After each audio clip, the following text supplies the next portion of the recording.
ये एक सबसे बड़ा सेक्शन कहा जा सकता है, 30 के अराउंड क्वेश्चंस हैं इसमें। ये पूरा इकोलॉजी, एनवायरनमेंट एंड ज्योग्राफी का सेक्शन होगा।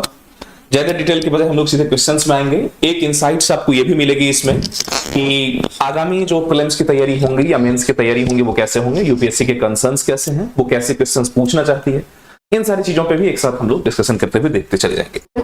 तो ये क्वेश्चंस, फर्स्ट क्वेश्चंस यहाँ देखते हैं हम लोग। जो इसका क्वेश्चंस है यह है, निम्नलिखित सामग्रियों पर विचार करिए। कृषि अपशिष्ट, मक्के के दाने, अपशिष्ट जल शोधन अपवंक, कास्ट मील अपशिष्ट। इस क्वेश्चन के बारे में कहा जाता है कि प्रयुक्त में से किसका संधारणीय विमान ईंधन के उत्पादन के लिए फीडस्टॉक के रूप में इस्तेमाल किया जा सकता है। अब यहां थोड़ा समझिए, संधारणीय, संधारणीय का मतलब होगा सस्टेनेबल। आप नाम से ही समझ रहे होंगे, जो सस्टेनेबल कंसर्न्स होंगे, अर्थात ऐसे फीडस्टॉक या ऐसी चीजों का इस्तेमाल किया जाए जो लंबे समय तक टिका रहे। ऐसा नहीं हो कि आज हम इस्तेमाल कर लेंगे और भविष्य में भविष्य की पीढ़ी को इससे वंचित रहना पड़े। जैसे कोयला, पेट्रोल, डीजल एक्सेट्रा की बात करें, इसमें होता क्या है, आज तो हमारे पास पर्याप्त होंगे, लेकिन यदि इन ईंधनों का हम इस्तेमाल कर लेंगे तो भविष्य में हमारी आने वाली पीढ़ी इससे वंचित हो जाएगी। ऐसे परिस्थिति में कंसर्न सोचते हैं, खास करके विमानन उद्योग के लिए, कि इसमें कौन सा फ्यूल या किस तरह के फ्यूल के फीडस्टॉक का इस्तेमाल किया जाए जिससे भविष्य में भी ये चलता रहे।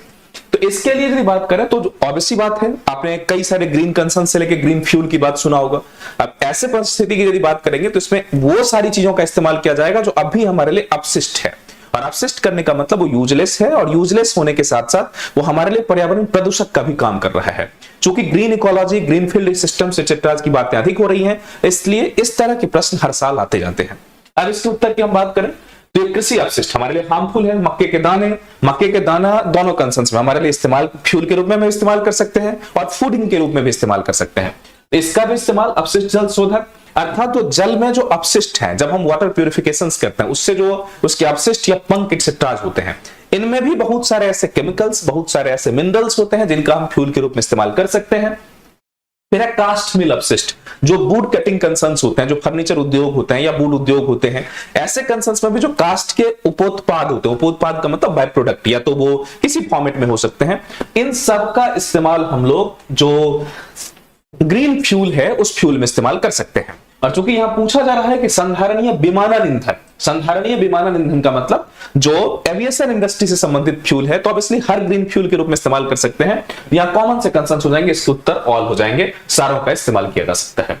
इसके बाद जो सेकंड क्वेश्चन होंगे, अब इसके उत्तर में है ही एक्सप्लेनेशन, हमने बता ही दिया कि संधारण सस्टेनेबल एविएशन फ्यूल क्या होता है। जहां भी ग्रीन फ्यूल के कंसर्न्स होंगे वो सारे फ्यूल, वो हर अपशिष्ट जो हमारे लिए अनावश्यक है, उन सब का इस्तेमाल किया जाता है। तो सेकंड क्वेश्चन पर हम लोग आते हैं।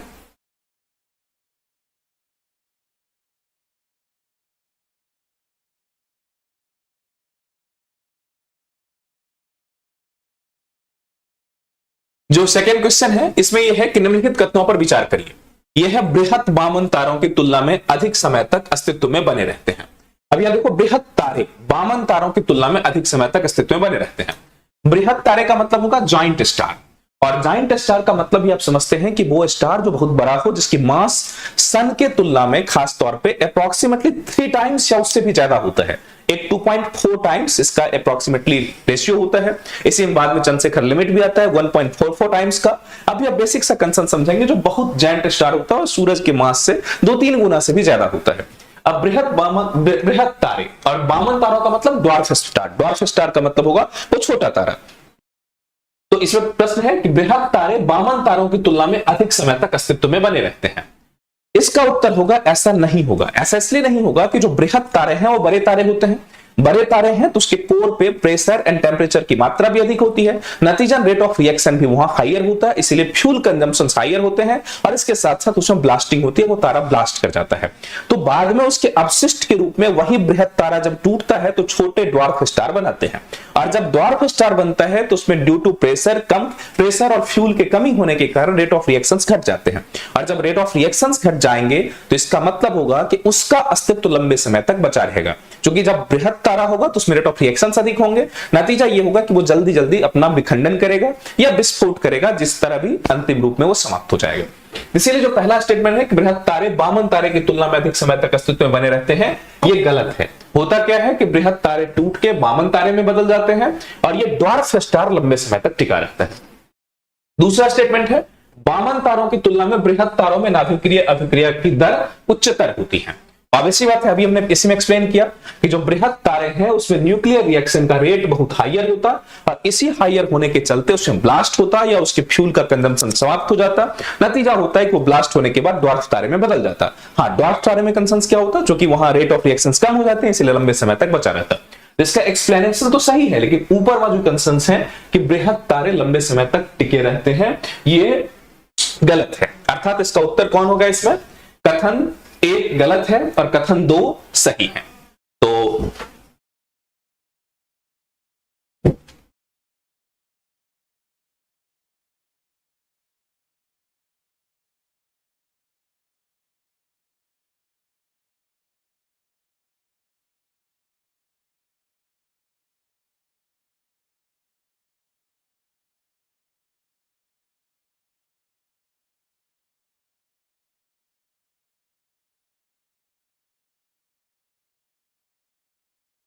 एक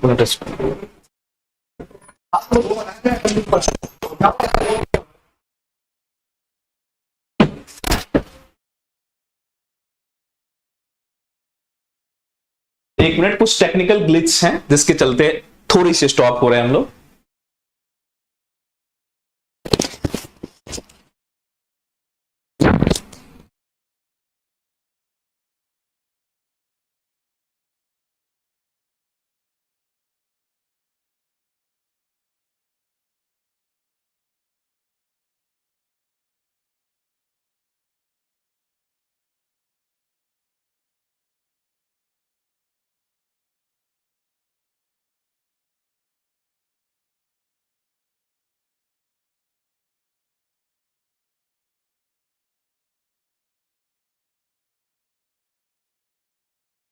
एक तो इसी का एक्सप्लेनेशन भी इसमें है, आप देख सकते हैं कि बृहद तारे का कंसर्न क्या था। हमने बताया कि बृहद तारे सामान्य अर्थों में चूंकि रेट ऑफ रिएक्शन अधिक होते हैं, प्रेशर अधिक होता है, नतीजा होता है कि वो जल्दी समय तक टिकता नहीं है और छोटे तारे में ड्वार्फ स्टार में बदल जाता है।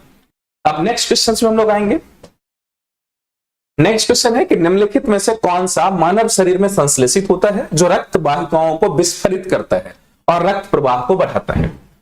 यहां प्रश्न समझेंगे कि ये मानव शरीर में संश्लेषित होता है, अर्थात ये होगा कि हमारे बॉडी में ही ये सिंथेसाइज होता है, हमारे बॉडी में ही ये बनता है। नॉर्मली कुछ ऐसे केमिकल्स या तमाम ड्रग्स होते हैं जो बाहर से भी दिए जाते हैं ताकि रक्त की जो धमनियां हैं, जो ब्लड वेसल्स हैं, वो फैले और ब्लड वेसल्स के फैलने से उसमें रक्त की प्रवाह अधिक हो। सामान्यतः ये उस कंसर्न में किया जाता है जब हार्ट ब्लॉकेज एक्सेट्रा के प्रश्न होते हैं। लेकिन कुछ चीजें हमारे बॉडी में नेचुरल भी होता है जो हमारी धमनियों को फैलाता है और उसमें रक्त के प्रवाह को तेजी से बढ़ाता है। यही क्वेश्चन है, कौन सा मानव शरीर में संश्लेषित होता है, अर्थात मानव शरीर में ही बनता है, जो रक्त वाहिकाओं को विस्फरित अर्थात फैलाता है और रक्त प्रवाह को बढ़ाता है। तो इसमें नाइट्रिक ऑक्साइड, ये इसका उत्तर है। नाइट्रिक ऑक्साइड एक नेचुरल चीजें हैं जो हमारे साथ हमारी बॉडी में बनती हैं। इसके अलावा भी 2-3 चीजें हैं, जैसे कुछ हार्मोन से भी बनते हैं, कार्बन डाइऑक्साइड भी इसका काम करता है। तो लेकिन यदि ये ऑप्शंस में नाइट्रस ऑक्साइड, नाइट्रोजन ऑक्साइड और नाइट्रोजन पेंटॉक्साइड है तो ये ऑप्शंस नहीं होंगे। इसमें ऑप्शंस क्या होते हैं? नाइट्रिक ऑक्साइड, इसके साथ साथ कुछ और फंक्शन जैसे कार्बन डाइऑक्साइड्स वगैरह इसमें भी वो काम करता है। तो खैर इसका उत्तर ये हो गया नाइट्रिक ऑक्साइड। इसके बाद हम लोग आगे वाले सेशन में आएंगे। आप उत्तर अब देखेंगे तो नाइट्रिक ऑक्साइड एक बायोमोलिक्यूल्स है। बायोमोलिक्यूल्स का मतलब जो हमारे जीव में ही बनता है। यह सिग्नलिंग मॉलिक्यूल के रूप में भी काम करता है। सिग्नलिंग मॉलिक्यूल्स का मतलब ये होगा, ये हमारे बॉडी में न्यूरोट्रांसमीटर के रूप में भी काम करता है, अर्थात न्यूरोट्रांसमीटर में बॉडी के किस हिस्से को कौन सी सिग्नलिंग भेजनी है, इसमें भी ये काम करता है। फिर इसके बाद हम लोग आएंगे नेक्स्ट क्वेश्चन। जो नेक्स्ट क्वेश्चन है, निम्नलिखित में से कौन सा हाइड्रोजन द्वारा संचालित फ्यूल सेल इलेक्ट्रिक वाहनों से निकलने वाला निर्वर्तक नली का उत्सर्जन है?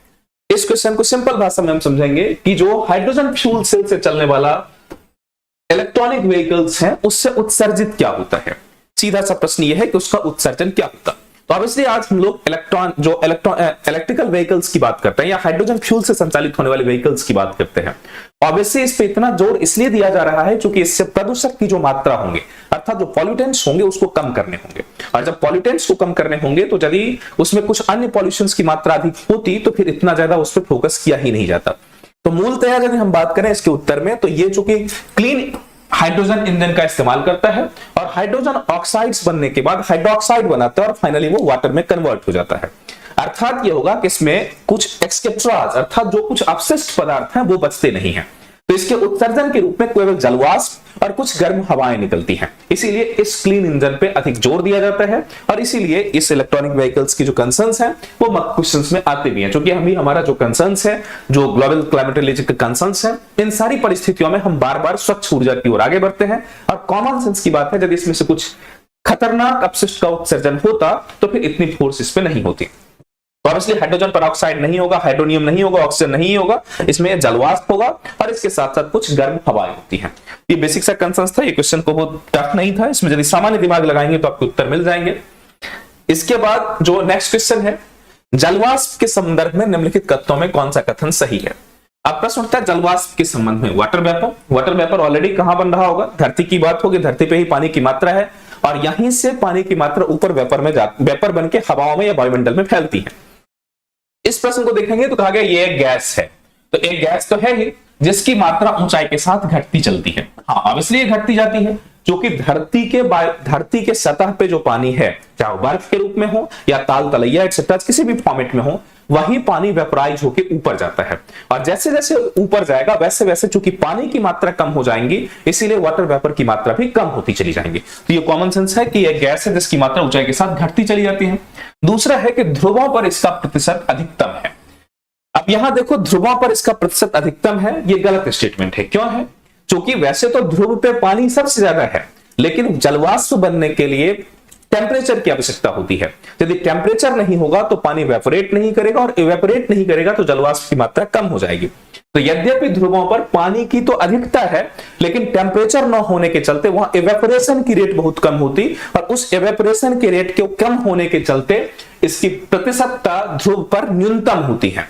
और जब इक्वेटर की बात करें तो इक्वेटर पे मैक्सिमम होता है। क्यों इक्वेटर में मैक्सिमम होता है? क्योंकि इक्वेटर पे जो टेम्परेचर है वो हाइयर होती है, नतीजन वाटर का जो इवेपोरेशन का रेट है वो हाइयर होता है और उसकी जो कैपेसिटी ऑफ एडहोलिंग अर्थात पानी में जलवाष्प की मात्रा जो धारण करने की जो क्षमता है वो गर्म वायुमंडल में अधिक होती है। और चूंकि गर्म वायुमंडल विषुवत रेखा पे होता है, इसलिए विषुवत रेखा पे मैक्सिमम होता है, ध्रुव पे मिनिमम होता है। इसमें जो लिखा गया है वो इसका उल्टा लिखा गया है, इसलिए इसका स्टेटमेंट ये गलत होगा।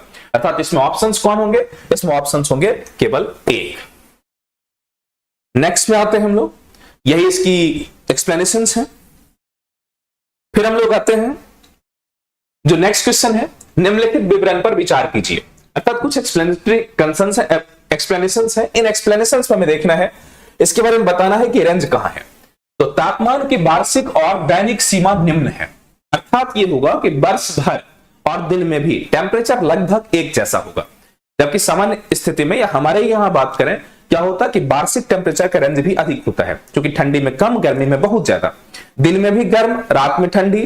तो ये जो रेंज है वो मिनिमम है, अर्थात क्या है कि दिन रात और समय के हिसाब से पूरे साल टेम्परेचर लगभग बराबर ही होता है, दोनों के बीच में डिफरेंस नहीं होता, लगभग एक जैसा मौसम ही होता। दूसरा है वर्ष भर वर्षण होता है। इसका मतलब है कि मौसम की जो बदलाव वाली कंसर्न्स हैं वो नहीं होते, लगातार साल दर साल बारिश हो रही होती है। वर्षण में भिन्नता 50 to 250 सेंटीमीटर के मध्य होती है। हाँ, बस एक चीज आप यह ध्यान रखो कि वर्षा की जो मात्रा है वो 50 से 250 सेंटीमीटर के आसपास होती है। यहां जो प्रश्न है इससे हमें डिसाइड करना है ये किस प्रकार की जलवायु है। अब देखो, यदि विषुवतीय जलवायु होती तो वर्ष भर वर्षण यहां भी होता है, तापमान का वार्षिक और दैनिक सीमा रेंज यहां भी कम होता है, लेकिन यहां जो वर्षण की रेंज है वो इतना डिफरेंस नहीं होता, वर्षण की रेंज भी लगभग बराबर होती है। जबकि क्वेश्चंस में आपको पूछ रहा है कि जो वर्षण की रेंज है अर्थात जो वर्षा की मात्रा है वो कितना डिफरेंस कर रहा है। तो वर्षा की मात्रा चूंकि 50 से लेकर 250 सेंटीमीटर तक हो रही है, इसका मतलब बारिश की रेंज में पर्याप्त अंतर है, इसलिए इक्वेटोरियल वाला नहीं होगा, 3 प्रकार की नहीं ही होंगी। ये जो वायुमंडल होंगे वो समुद्र तटीय पश्चिमी जलवायु होंगी, जो कि समुद्र के तट में होगा। समुद्र के तट पे होने के चलते जलवाष्प की मात्रा अधिक होंगी, इससे बारिश अधिक होंगी। साथ साथ पानी के अधिकता होने के चलते टेम्परेचर की जो डिफरेंस है वो मिनिमाइज होंगी। आपने कई बार पढ़ा होगा कि समंदर के आसपास या बड़े जलीय स्रोत के आसपास के जो क्षेत्र होते हैं वहां टेम्परेचर के जो डिफरेंसेस हैं बहुत कम होते हैं। भारत में भी देखेंगे आप, जो समुद्र तटीय इलाका है, चाहे बॉम्बे है, चेन्नई है या बेंगलुरु है, इन सब में क्या है, टेम्परेचर का डिफरेंसेस बहुत ही कम होते हैं। तो इसलिए ये जो एक वाला ये थर्ड जो पॉइंट है, इस थर्ड पॉइंट के चलते ये ऑप्शंस नहीं होगा, इसके लिए ऑप्शंस होगा डी, समुद्र पश्चिमी, समुद्र के किनारे या पश्चिम तटीय जलवायु होंगे। इसके बाद अब इसके नेक्स्ट क्वेश्चन में हम लोग आते हैं। मुख्यतः इस क्षेत्र में कौन होगा? जैसे अब विषुवतीय जलवायु की बात हमने कहा, वहां क्या है 200 से 400 सेंटीमीटर से अधिक बारिश होती है।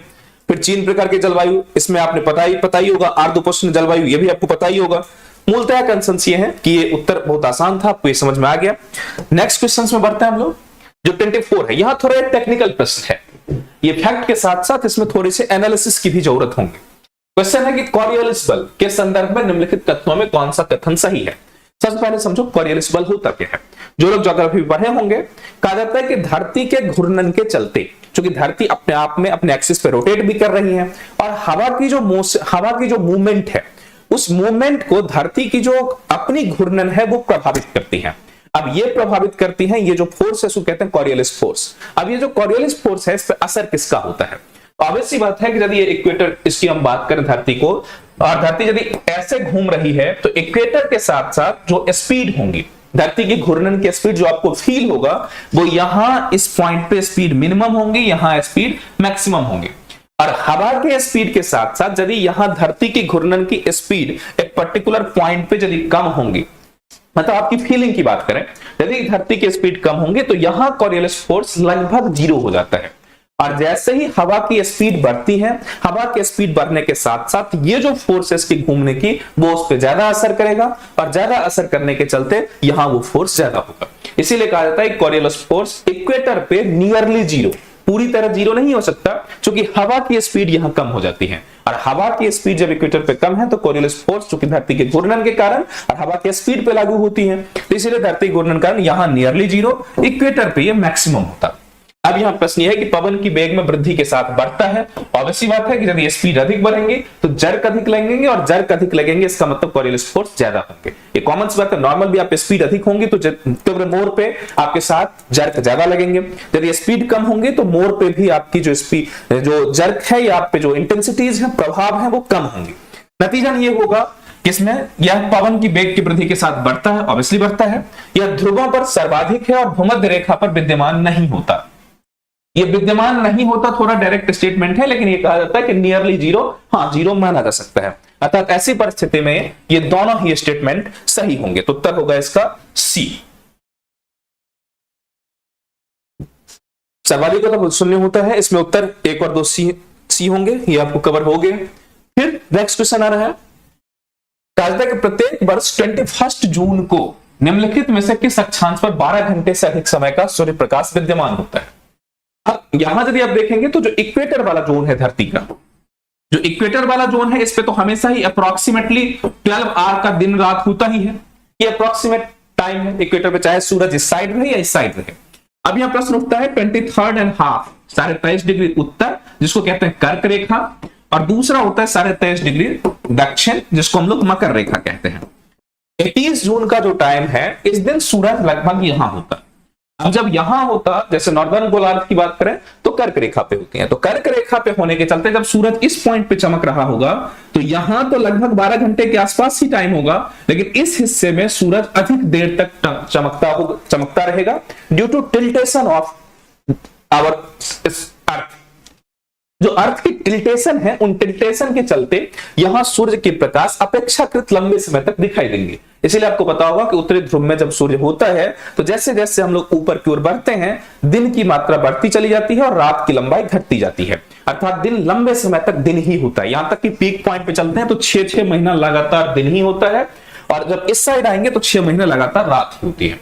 तो प्रश्न यह है कि जब सूरज यहां है तो इस हिस्से में तो जो सूरज की रोशनी होंगी वो कम ही होंगी, अर्थात जो इक्वेटर है इस पे 12 घंटे के आसपास, इस हिस्से में 12 घंटे से अधिक की दूरी दिन होंगे, अर्थात सूर्य प्रकाश 12 घंटे से ज्यादा होंगे। अब हम लोग ऑप्शंस में आते हैं।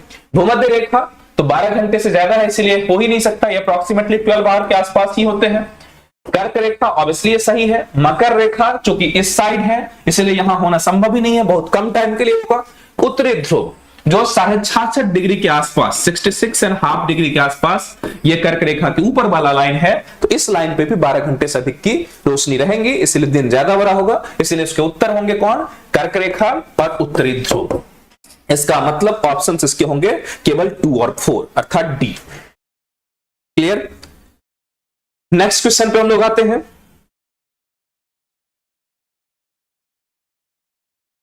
नेक्स्ट क्वेश्चन है, निम्नलिखित क्षेत्रों में से किस एक में विश्व की सबसे बड़ी उष्णकटिबंधीय पीठभूमि है? अब पीठभूमि को मतलब समझो। पीठ का सामान्यतः अर्थ होता है दलदली क्षेत्र। वो दलदली क्षेत्र जहां पानी जमा होती है और जमा होने के साथ साथ जो बायोलॉजिकल जीवाश्म या फॉसिल्स हैं वो उसमें सरते रहते हैं। उसके लगातार सरते रहने के चलते उसमें तमाम तरह के जो बायोलॉजिकल रिफॉर्म्स होते हैं, वैसे ही उसमें तमाम तरह के गैसेस, तमाम तरह के फॉसिल्स, फ्यूल्स एक्सेट्रा कन्वर्ट होते हैं और एक ऊर्जा का बहुत बड़ा स्रोत बनता है। जैसे आपने पढ़ा होगा समंदर में जब लाखों साल तक छोटे छोटे जीव जंतु मरते हैं, सरते हैं और उसमें सेडिमेंटेशन होता है तो पेट्रोलियम का निर्माण होता, वैसे ही पीठ क्षेत्र में तमाम तरह के गैसेस, तमाम तरह फॉसिल्स, फ्यूल्स भी बनते हैं। वो कार्बन का भी एक बहुत बड़ा सिंक होल होता है, अर्थात कार्बन के जो प्रदूषण है उसको भी अपने आप में अब्सॉर्ब करने में बड़ी भूमिका निभाता है। तो पीठभूमि हमारे लिए बहुत इंपॉर्टेंट पार्ट है। अब यहां क्वेश्चन पूछा जाता है कि विश्व की सबसे बड़ी उष्णकटिबंधीय पीठभूमि, ये डायरेक्ट फैक्चुअल क्वेश्चंस भी हैं। ये कांगो का बेसिन क्षेत्र है। अब इसी में थोड़ा एक्सप्लेनेशन और कर दिया। जो जीवाश्म ईंधन से होने वाले लगभग 3 वर्ष के वैश्विक कार्बन उत्सर्जन को धारण करता है। अब यहां इसका मतलब क्या होगा, क्योंकि ये फैक्चुअल क्वेश्चंस है, इसमें थोड़ा एक्सप्लेनेशन अब समझ लेंगे। जीवाश्म ईंधन से होने वाले, अर्थात जब हम जीवाश्म ईंधन को जलाते हैं तो जलाने से जितने कार्बन डाइऑक्साइड या कार्बन एक्सेट्रा आप उत्सर्जित करोगे वो सारे कार्बन इसमें सोक्ड हैं, इसमें धारित किया गया है। जो कि पीठभूमि है, इसमें तमाम तरह के जो जीव हैं उसमें संरक्षित है, मतलब सरे गले होते हैं और गैसियस फॉर्म में, अन्य फॉर्म में इसके नीचे दबे हुए होते हैं। ये ऊर्जा का एक बहुत बड़ा स्रोत होता है, कार्बन के बहुत बड़ा धारक क्षेत्र होता है। इसीलिए लगभग कितना 3 वर्ष के वैश्विक कार्बन को धारण करता है, जिसके संभाव्य विनाश से वैश्विक जलवायु पर प्रतिकूल प्रभाव पड़ सकता है। ये हाल में चर्चा में इसलिए ज्यादा रहा था कि कांगो बेसिन का जिस तरह डिस्ट्रक्शन हो रहा है, उस डिस्ट्रक्शन से हो सकता है कि पीठभूमि समाप्त हो जाए। जैसे ही पीठभूमि समाप्त हो जाए, इसका मतलब होगा कि ये जो 3 वर्ष में जितने कार्बन को हम लोग जलाएंगे, वो सारे कार्बन जो उसमें जमा है, संरक्षित हैं, वो कार्बन रिलीज हो जाएंगे और इसका मतलब होगा कि ग्लोबल वार्मिंग बहुत तेजी से बढ़ेंगी और हमारी दुनिया के लिए, हमारी वैश्विक परिदृश्य के लिए काफी खतरनाक स्थिति होंगी और हमारे लिए सर्वाइव करना मुश्किल हो जाएगा। इसीलिए तो एक तो ये तो एक्सप्लेनेशन पार्ट है, ये मूलतः फैक्चुअल क्वेश्चन था। ये कांगो बेसिन है, लगभग आपको समझ में आया। इसकी एरिया की यदि बात करें तो अप्रोक्सीमेटली 38% ऑफ वर्ल्ड, जो दुनिया के जितने भी बड़े पीठभूमि हैं, तो अप्रोक्सीमेटली 38% है। और दुनिया में जितने भी पीठभूमि ने कार्बन का स्क्वेटाइजेशन किया हुआ है, उसका लगभग 40% को ये संरक्षित करता है। अब सोचो, अकेला 38% वैश्विक पीठभूमि का है। ये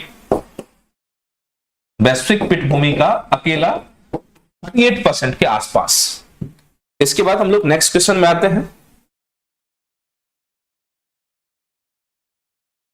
कई उपभोक्ता उत्पादों के निर्माण के लिए प्रयुक्त होने वाले परफ्लूरो एल्कील और पॉलीफ्यूलर एल्कील, अब यहां ध्यान रखो, ये दोनों ही केमिकल्स हैं जो प्लास्टिक में इस्तेमाल किए जाते हैं।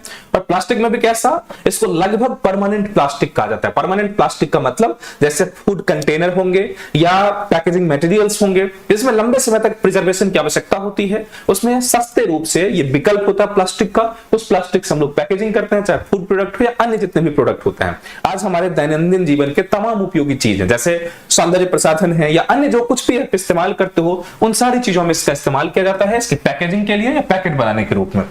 अब इस पदार्थ के संदर्भ में कहा जाता है, निम्नलिखित कथनों पर विचार करिए। PFAS यही है परफ्लूरो एल्कील या पॉलीफ्यूरल एल्कील। यहां ध्यान रखो कि एक ही केमिकल के दोनों, चूंकि उसके केमिकल फॉर्मुलेशन अलग अलग होते हैं, इसलिए दोनों टाइप के नाम उसके लिखे जा सकते हैं। यह है परफ्लूरो एल्कील या पॉलीफ्यूरल एल्कील। पॉली का मतलब होगा इसका मतलब होगा बहुलीकरण। जब एक मोनोमर्स को बहुत ज्यादा हम लोग मिलाते हैं, जैसे जो एल्काइल है ना या फ्लोरो एल्काइल है, उसके जब मल्टीपल मोनोमर्स मिलते हैं तो ये पॉली बनाता है और पॉली बनाने के बाद एक चेन बनाता है और उस चेन से ही हम बड़े बड़े शीट या प्लास्टिक का फॉर्मेशन कर सकते हैं। इसलिए इसका नाम पॉली लिखा है। पॉली जहां भी लिखे होंगे इसका मतलब होगा कि मल्टीपल उसके सेगमेंट जुड़े हुए होते हैं। तो पीएफएस के संदर्भ में विचार करिए। कह रहा है कि पीएफएस पेयजल, खाद्य पैकेजिंग सामग्रियों में व्यापक रूप से पाए जाते हैं। ऑब्वियसली ये राइट आंसर है, क्योंकि पैकेजिंग के लिए इस्तेमाल किया जाता है इसका। दूसरा है पीएफएस पर्यावरण में आसानी से निम्नीकृत नहीं होते। ऑब्वियसली ये राइट है। यदि निम्नीकृत हो जाता तो बायोडिग्रेडेबल होता, तो इसका मतलब होता है ये हमारे लिए एक आसान विकल्प उपलब्ध करवाता, फिर ये हमारे लिए चिंता की विषय नहीं है। आज कंसर्न क्या है कि हमारे लिए इसका इस्तेमाल तो बहुत तेजी से बढ़ रहा है, लेकिन वैश्विक पर्यावरण कंसर्न इसलिए उत्पन्न कर रहा है क्योंकि आसानी से डिग्रेड नहीं होता और इसको कहा जाता है कि नियर परमानेंट प्लास्टिक, अर्थात लगभग बहुत लंबे हजारों लाखों साल की इसकी लाइफ स्पैन होती है। सामान्यतः अभी तक की जो परिस्थिति है उसमें से डिग्रेड करना बहुत ही मुश्किल होता है। तो इसलिए डिग्रेडेड नहीं होते, पर्यावरण में आसानी से निम्नीकरण नहीं होते हैं, इसका मतलब ये भी सही है। तीसरा है पीएफएस के लगातार संपर्क के परिणाम स्वरूप जंतुओं के शरीर में जैव संचय हो सकता है। जैव संचयन का मतलब होता है बायो एक्यूमुलेशन। हाँ, ऑब्वियसली बायो एक्यूमुलेशन हो सकता है, क्योंकि ये जो केमिकल्स हैं, ये केमिकल्स हजारों साल में धीरे धीरे करके डिग्रेड होता है। डिग्रेड होने के साथ साथ ये फूड चेन में पहुंच जाता है, और जैसे ये फूड चेन में पहुंच जाएगा तो कैंसर जैसे तमाम बीमारियों का कारण बनेगा। और इसीलिए कहा जाता है कि जो इसके संपर्क में जो बॉटल्स की या जो फूड पैकेज इंडस्ट्री में इस्तेमाल किया जाता है, और जो फूड एक्सेट्रा जिसके संपर्क में होंगे, जैसे पानी की बोतल की बात करें या फूड पैकेट्स की बात करें, तो उन सब में ये माइक्रोप्लास्टिक के रूप में चला जाता है, और उसको खाने वाले जो जीव होंगे उसके बॉडी में ये एक्यूमुलेटेड हो जाता है, और इसे को जैव संचयन कहते हैं। अब कंसर्न क्या है, जैव संचयन क्यों होता? क्योंकि जैव संचयन सामान्यतः उन पदार्थों का होता है जो फैट में एब्जॉर्बेबल होता है। जो वाटर में एब्जॉर्बेबल होगा वो तो निकल जाएगा पानी के साथ, लेकिन जो फैट में एब्जॉर्ब हो जाएगा, हमारी मांसपेशियों में जमा हो जाएगा, वो जो इस फूड को खाएगा उसकी बॉडी में परमानेंट जमा हो जाएगा, और जमा होने के साथ साथ उसमें तमाम विषाक्तता का कारण बनेगा, तमाम बीमारियों का कारण बनेगा, चाहे वो स्किन कैंसर या अन्य इरिटेशन एक्सेट्रा हो, या किडनी, लिवर, लंग्स एक्सेट्रा से संबंधित हो, या तमाम तरह की बीमारियों का ये कारण बनेगा। तो ऑब्वियसली ये जो कंसर्न्स है पीएफएस, पेजल एक्सेट्रा में व्यापक रूप से पाए जाते हैं, ये सही ही है।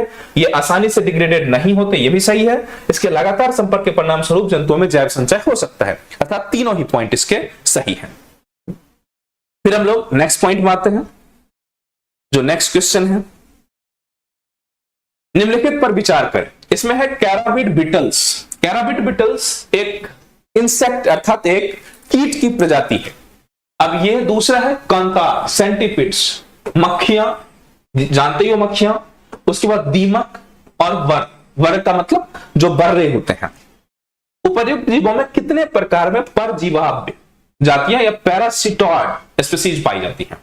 अब सबसे पहले यहां समझ लो, ये थोड़ा सा टेक्निकल क्वेश्चंस हैं, जहां आप समझ जाएंगे तो कर लेंगे, अदरवाइज नहीं होगा। सबसे पहले समझ लो, एक होता है पैरासाइट, एक होता है पैरासिटॉइड। पैरासाइट का मतलब होता है वो जीव जो दूसरे पे भोजन के लिए निर्भर रहे। दूसरे पे भोजन के लिए निर्भर रहने का मतलब ये हुआ, ये नहीं कि केवल शेल्टर के लिए, अर्थात किसी पे आवास एक्सेट्रा के लिए आप रह रहे हो तो आप पैरासाइट नहीं होंगे। पैरासाइट्स केवल वही जीव हो सकता है जो किसी पे भोजन के लिए निर्भर रहे, और वो भी बिना किसी उत्पादन में सहयोग किए हुए। तो ऐसे जीव को कहते हैं पैरासाइट्स। अब यहां जो पैरासिटॉइड्स है, इसमें दो तरह की चीजें पाई जाती हैं। ये जीव ऐसे जीव होते हैं जो पैरासाइट्स के गुण तो होते ही हैं, इसके साथ साथ डिस्ट्रक्टर का भी गुण होता है, अर्थात ये ऐसे जीव होते हैं जो किसी अन्य जीवों पे पलते बढ़ते हैं और बाद में उसी को समाप्त कर देते हैं। जैसे मान लो कुछ ऐसे कीड़े होते हैं जो किसी फूल या फल में लगने के बाद उसी को खाते हुए अपने आप को पोषित करता है, और फाइनली जब वो एडल्ट या मैच्योरिटी के स्टेज पे पहुंचता है तब तक उस फल या उस फूल को पूरी तरह समाप्त कर देता है। जैसे कॉटन बुलबॉम की बात करें, बुलबॉम वगैरह क्या है, उसी पत्ते पे पलता है और उसी को बढ़ते बढ़ते जब वो पूरी विकसित होता है उससे पहले उस पत्ते को समाप्त कर देता है, या उस जो फूल है कॉटन के उसको समाप्त कर देता है। तो पैरासिटॉइड्स का मतलब ऐसा जीव जो पैरासाइटिक तो है ही, दूसरे पे खाने के लिए तो रहता ही है, अपने एडल्ट होने से पहले उसको समाप्त भी कर देता है, इसको कहते हैं पैरासिटॉइड्स। जो पैरासाइट्स है वो खाने पे बढ़ता है, लेकिन कोई जरूरी नहीं है कि अपने होस्ट को समाप्त ही कर दे, ऐसा कंसर्न नहीं होता, लेकिन पैरासिटॉइड सामान्यतः अपने होस्ट को समाप्त कर देता है। तो जो कैराबिड बीटल्स है, इसके कुछ लक्षण हैं, ये कुछ जीवों में पाए जाते हैं जो अपने होस्ट को समाप्त कर देता है। उसके बाद जो ये सेंटीपीड्स हैं, इसके बारे में सामान्यतः ऐसा नहीं होता, सामान्यतः ये अपना इंडिपेंडेंट पलता बढ़ता है तो हार्बिवोरस ही, सॉरी ये कार्निवोरस ही है, अर्थात मांसाहारी ही है, सरेगली जीवों को खाता है, लेकिन किसी दूसरे जीव में रह के नहीं बढ़ता सामान्यतः। जबकि जो कैराबिड बीटल्स है, कई ऐसे जीव हैं जो दूसरे जीव में के अंदर ही रह के पलता बढ़ता है और उसे ही समाप्त करता है। तो ये हो सकता है, ये नहीं होगा। मक्खियां, तमाम मक्खियों के बारे में ऐसा एग्जांपल्स है जो कुछ जीवों के ऊपर ही पलता बढ़ता है, उस जीव को ही बाद में समाप्त कर देता है, ये मक्खियां भी हो जाएंगी। दीमक के बारे में अभी तक ऐसा कुछ दिखने को नहीं मिला, सामान्यतः सड़े गले चीजों को ही खाता है। दीमक सामान्यतः किसी जीवित चीजों पे नहीं होता, इसलिए ये ऑप्शंस भी नहीं होंगे, क्योंकि दीमक सामान्यतः डेड एंड डिकेइंग ऑब्जेक्ट्स को ही खाता है, जबकि पैरासिटॉइड्स का मेन लक्षण क्या है, किसी जीवित चीजों पे पलता बढ़ता है और उसी को खाता है और अपने एडल्ट होने से पहले उसको समाप्त कर देता है। उसके बाद आता है वर्ग, जो वास्प्स हैं, तमाम बर्रे भी इस कैटेगरीज में आते हैं, अर्थात इसका यदि सबसे सुटेबल आंसर्स होगा तो फर्स्ट, 3 एंड 5th। अब इसमें उत्तर हम लोग देख लेते हैं कितने होंगे। तो इसमें केवल 3 ऑप्शंस हैं, तो केवल 3 इसके सही होंगे। कौन कौन? एक तो कैराबिड बिटल्स, उसके बाद बीज एंड वास्प्स। ये सेंटीपिड्स आपने देखा होगा, छोटे छोटे जीव रेंगने वाले होते हैं, इसमें 100 या 1000 के आसपास छोटे छोटे पैर होते हैं। सेंटीपिड सामान्यतः इसमें ऐसा नहीं पाया जाता, दीमक में भी ऐसा नहीं पाया जाता। तो इसमें 3 सही है। फिर चलते हैं नेक्स्ट क्वेश्चन की बात करते हैं।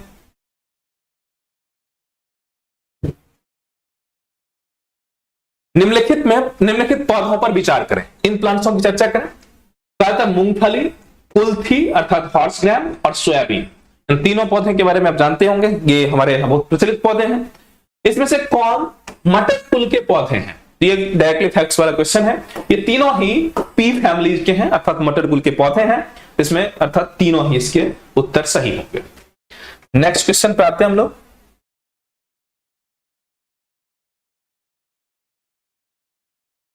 निम्नलिखित कथनों पर विचार करिए। इंडियन फ्लाइंग फॉक्स को वन्यजीव संरक्षण अधिनियम 1972 के तहत बर्मेन एनिमल्स या पीरक जंतु की श्रेणी में रखा गया है। सबसे पहले समझ लो इंडियन फ्लाइंग फॉक्स होता क्या है। इंडियन फ्लाइंग फॉक्स चमगादड़ का एक प्रजाति है जो सामान्यतः पेड़ों पे होते हैं और पेड़ों पे होने के साथ साथ जो उसके फल एक्सेट्रा जो होते हैं उसके नेक्टर चूसते हैं, उस फल को खाते हैं, उन फलों को समाप्त कर उन फलों को खाते ही हैं। फलों के लिए डिस्टर्बेंस तो होता ही है, साथ ही ये तमाम तरह के बीमारियों, तमाम तरह के वेक्टर्स या वायरस के वाहक भी होते हैं, जिसके चलते ये हमारे लिए भी हानिकारक होंगे। अर्थात ये फलों के लिए या जो प्लांट्स प्रोडक्ट हैं उसके लिए तो हानिकारक होंगे ही, चूंकि ऐसे चमगादड़ हैं जो सामान्यतः पके हुए फलों को खाते हैं। अब यदि पके हुए फलों को ये खा जाएंगे तो किसान को भी या हार्वेस्टर को भी प्रॉब्लम होंगी। साथ ही साथ चूंकि पके हुए फलों को खाते हैं और एक फल से दूसरे फल तक जाते हैं और ये वेक्टर्स या तमाम बीमारी के कीड़े या सूक्ष्म जीवों के वाहक होते हैं, इसलिए दोनों ही स्तर में ह्यूमन के लिए भी और जो हार्वेस्टर्स हैं उसके लिए भी, दोनों के लिए खतरनाक होता है। और इन्हीं खतरनाक होने के चलते इनको पीरक जंतु अर्थात बर्मेन एनिमल्स के श्रेणी में रखा गया। तो ये स्टेटमेंट सही है। इंडियन फ्लाइंग फॉक्स है क्या? ये चमगादड़ की एक प्रजाति है। हाँ, इसका जो स्ट्रक्चर थोड़ा ओरल या मुंह वाला जो स्ट्रक्चर होता है बहुत हद तक ये फॉक्स की तरह दिखता है, इसीलिए इसको फ्लाइंग फॉक्स कहा जाता है। क्योंकि चमगादड़ है तो फ्लाइंग करेगा ही। तो फ्लाइंग फॉक्स को पीरक जंतु की श्रेणी में रखा गया है, ऑब्वियसली सही है। दूसरा कंसर्न है, इंडियन फ्लाइंग फॉक्स अन्य जंतुओं का रक्त पीता है, ये ब्लड सकिंग है। तो नहीं, ये चूंकि हॉर्बिवोरस है अर्थात शाकाहारी है, स्पेशली फलों और फूलों के रस खाते हैं या फलों को खाते हैं मूलतः, इसीलिए ये लाइन गलत है। हाँ, चूंकि फॉक्स और फॉक्स सामान्यतः क्या होता है, कॉर्निवोरस होता है, मांसाहारी होता है, इसीलिए आपके दिमाग में आ सकता है ये जंतुओं का रक्त पीता है, जबकि वास्तव में ऐसा नहीं है। सामान्यतः चमगादड़, किसी भी टाइप के चमगादड़ सामान्यतः मांसाहारी नहीं होते, पर इंडियन फ्लाइंग फॉक्स स्पेशली नहीं होता, इसलिए केवल एक सही है, ये दूसरा वाला गलत है। तब ऑप्शंस की हम बात करें, कथन 1 और कथन 2 दोनों सही है तथा कथन 1 की व्याख्या करता है, ये नहीं ही होगा। कथन 1 और 2 दोनों सही है, ये भी नहीं होगा। कथन 1 सही है किंतु 2 सही नहीं है, तो ऑब्वियसली सी इसके उत्तर होंगे। इसके बाद आते हैं हम लोग नेक्स्ट क्वेश्चन 31 पे। निम्नलिखित कथनों पर विचार करिए। इसमें ये क्वेश्चन भी थोड़े टेक्निकल क्वेश्चंस होंगे। पार्श्विक विकिरण की तुलना में आगम सौर विकिरण को वायुमंडल अधिक गर्म हो जाता है। अब यहां ध्यान रखो, यहां पार्श्विक विकिरण का मतलब क्या होता है? पार्श्विक विकिरण का मतलब यह होता है सामान्यतः ये पृथ्वी के वायुमंडल से, ये हिंदी थोड़ी सी अजीब सी हिंदी होती है, आपको हिंदी वाले हैं तो आपको झेलना ही होगा। दरअसल इसको टेरिटोरियल रेडिएशंस कहते हैं, या मतलब ये होगा कि धरती से जो रिटर्निंग रेडिएशंस है, थोड़ी सी प्रोसेस समझो आपको उत्तर समझ में आ जाएगा। कहा जाता है कि जो सूरज की रोशनी हमारी धरती तक आती है तो इससे पहले ये रेडिएशंस के फॉर्म में आते हैं, और रेडिएशन के फॉर्म में आने के दौरान वो शुरुआती दौर में छोटे छोटे वेवलेंथ होती हैं उनकी, और छोटे वेवलेंथ के चलते उसकी जो पेनिट्रेशन पावर होती है वो अधिक होती है और वायुमंडल में प्रवेश करके वो जमीन तक पहुंच जाती है। अर्थात जैसे मान लो ये हमारा वायुमंडल है, तो इसमें जो छोटी छोटी वेव होंगी, ये तरंग तो आसानी से नीचे आ जाएंगे। नीचे आ जाने के चलते ये वायुमंडल से टकराएंगे नहीं, और टकराएंगे नहीं तो ये टूटेंगे भी नहीं। जो एनर्जी का पैकेट होता है, फोटोन होता है, एनर्जी का बंडल होता है, इसको ऐसे समझ लो। ये सामान्यतः जो सूरज की रोशनी होती है वो इस फाउंडेशन एक पैकेट के रूप में होती है। अब इस पैकेट में एनर्जी बंधा हुआ है वेव के रूप में। अब ये जो एनर्जी बंधा हुआ है, जब तक कि किसी से टक्कर नहीं होंगी, ये ब्लास्ट नहीं होगा, तब तक इससे एनर्जी रिलीज नहीं होंगी, और एनर्जी रिलीज नहीं होंगी तो इससे गर्मी का उत्पादन नहीं हो सकता। तो सूरज से जो आती हुई किरणें हैं, अर्थात जो आगम किरणें हैं, इनकमिंग किरणें, वो वो छोटी वेवलेंथ के रूप में होती हैं, अर्थात छोटे छोटे पैकेट्स होते हैं। छोटे छोटे पैकेट्स में ऊर्जा तो अधिक होती है और पेनेट्रेशन पावर भी अधिक होती है, अर्थात वो काफी नीचे तक पेनेट्रेट करता है बिना टूटे फूटे। तो हवाओं के जो गैप हैं इसके थ्रू ये जमीन तक पहुंच जाती है। अब जब ये जमीन तक पहुंच गई, इसका मतलब है कि इससे वायुमंडल में गर्म नहीं होंगी, वायुमंडल में गर्मी उत्पादन नहीं होगा। क्यों? क्योंकि ये गर्मी होने के लिए इसको टूटना पड़ेगा, टूटना तभी होगा जब ये टक्कर होगा, और टक्कर होकर जब टूटेगा तभी गर्मी रिलीज होगी और वायुमंडल गर्म होगा। तो इनकमिंग रेज से वायुमंडल गर्म नहीं होती है, ये एक पहला कंसेप्ट। अब फिर वायुमंडल गर्म कैसे होती है? तो जब यही वेवलेंथ, छोटी छोटी जो वेवलेंथ है, छोटी छोटी जो किरणें हैं, वो धरती तक पहुंच जाती है। अब धरती तक पहुंचने के बाद ये जो रेज हैं, ये धरती को तो पेनिट्रेट नहीं कर सकता, यहां ये पैकेट टूट जाता है, और जैसे ये पैकेट टूटता है एनर्जी रिलीज होता। अब एनर्जी रिलीज होने के साथ साथ पहले धरती गर्म हो जाएंगे, क्योंकि धरती डायरेक्ट इसके टच में होंगी। सुबह के 10, 11, 12 बजे तक यही कंसेंस बनता है। जब धीरे धीरे धरती पूरी तरह गर्म हो जाएंगी तो आपको ये पता होगा कि गर्म वस्तुओं से भी हीट रिलीज होता है एक वेवलेंथ के फॉर्म में, और ये जो हीट रिलीज होगा वो बड़ी वेवलेंथ के रूप में निकलेंगे, अर्थात पैकेट बड़े बड़े होंगे।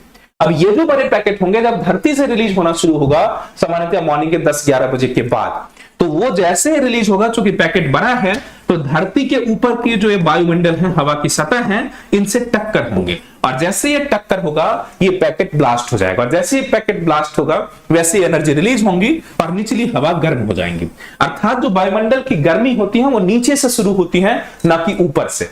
इसीलिए आपको पता होगा कि जैसे जैसे हम ऊपर जाएंगे वैसे वैसे शाम ढलता चला जाता है, धीरे धीरे टाइम आता है, ऊपर में वायु ठंडी होती चली जाती है। इसलिए जितना ऊपर जाओगे उतनी ठंडी होती है, और पहाड़ों पे बर्फ जमा होता है, जितना ऊपर चले जाओगे बहुत ठंडी होगी।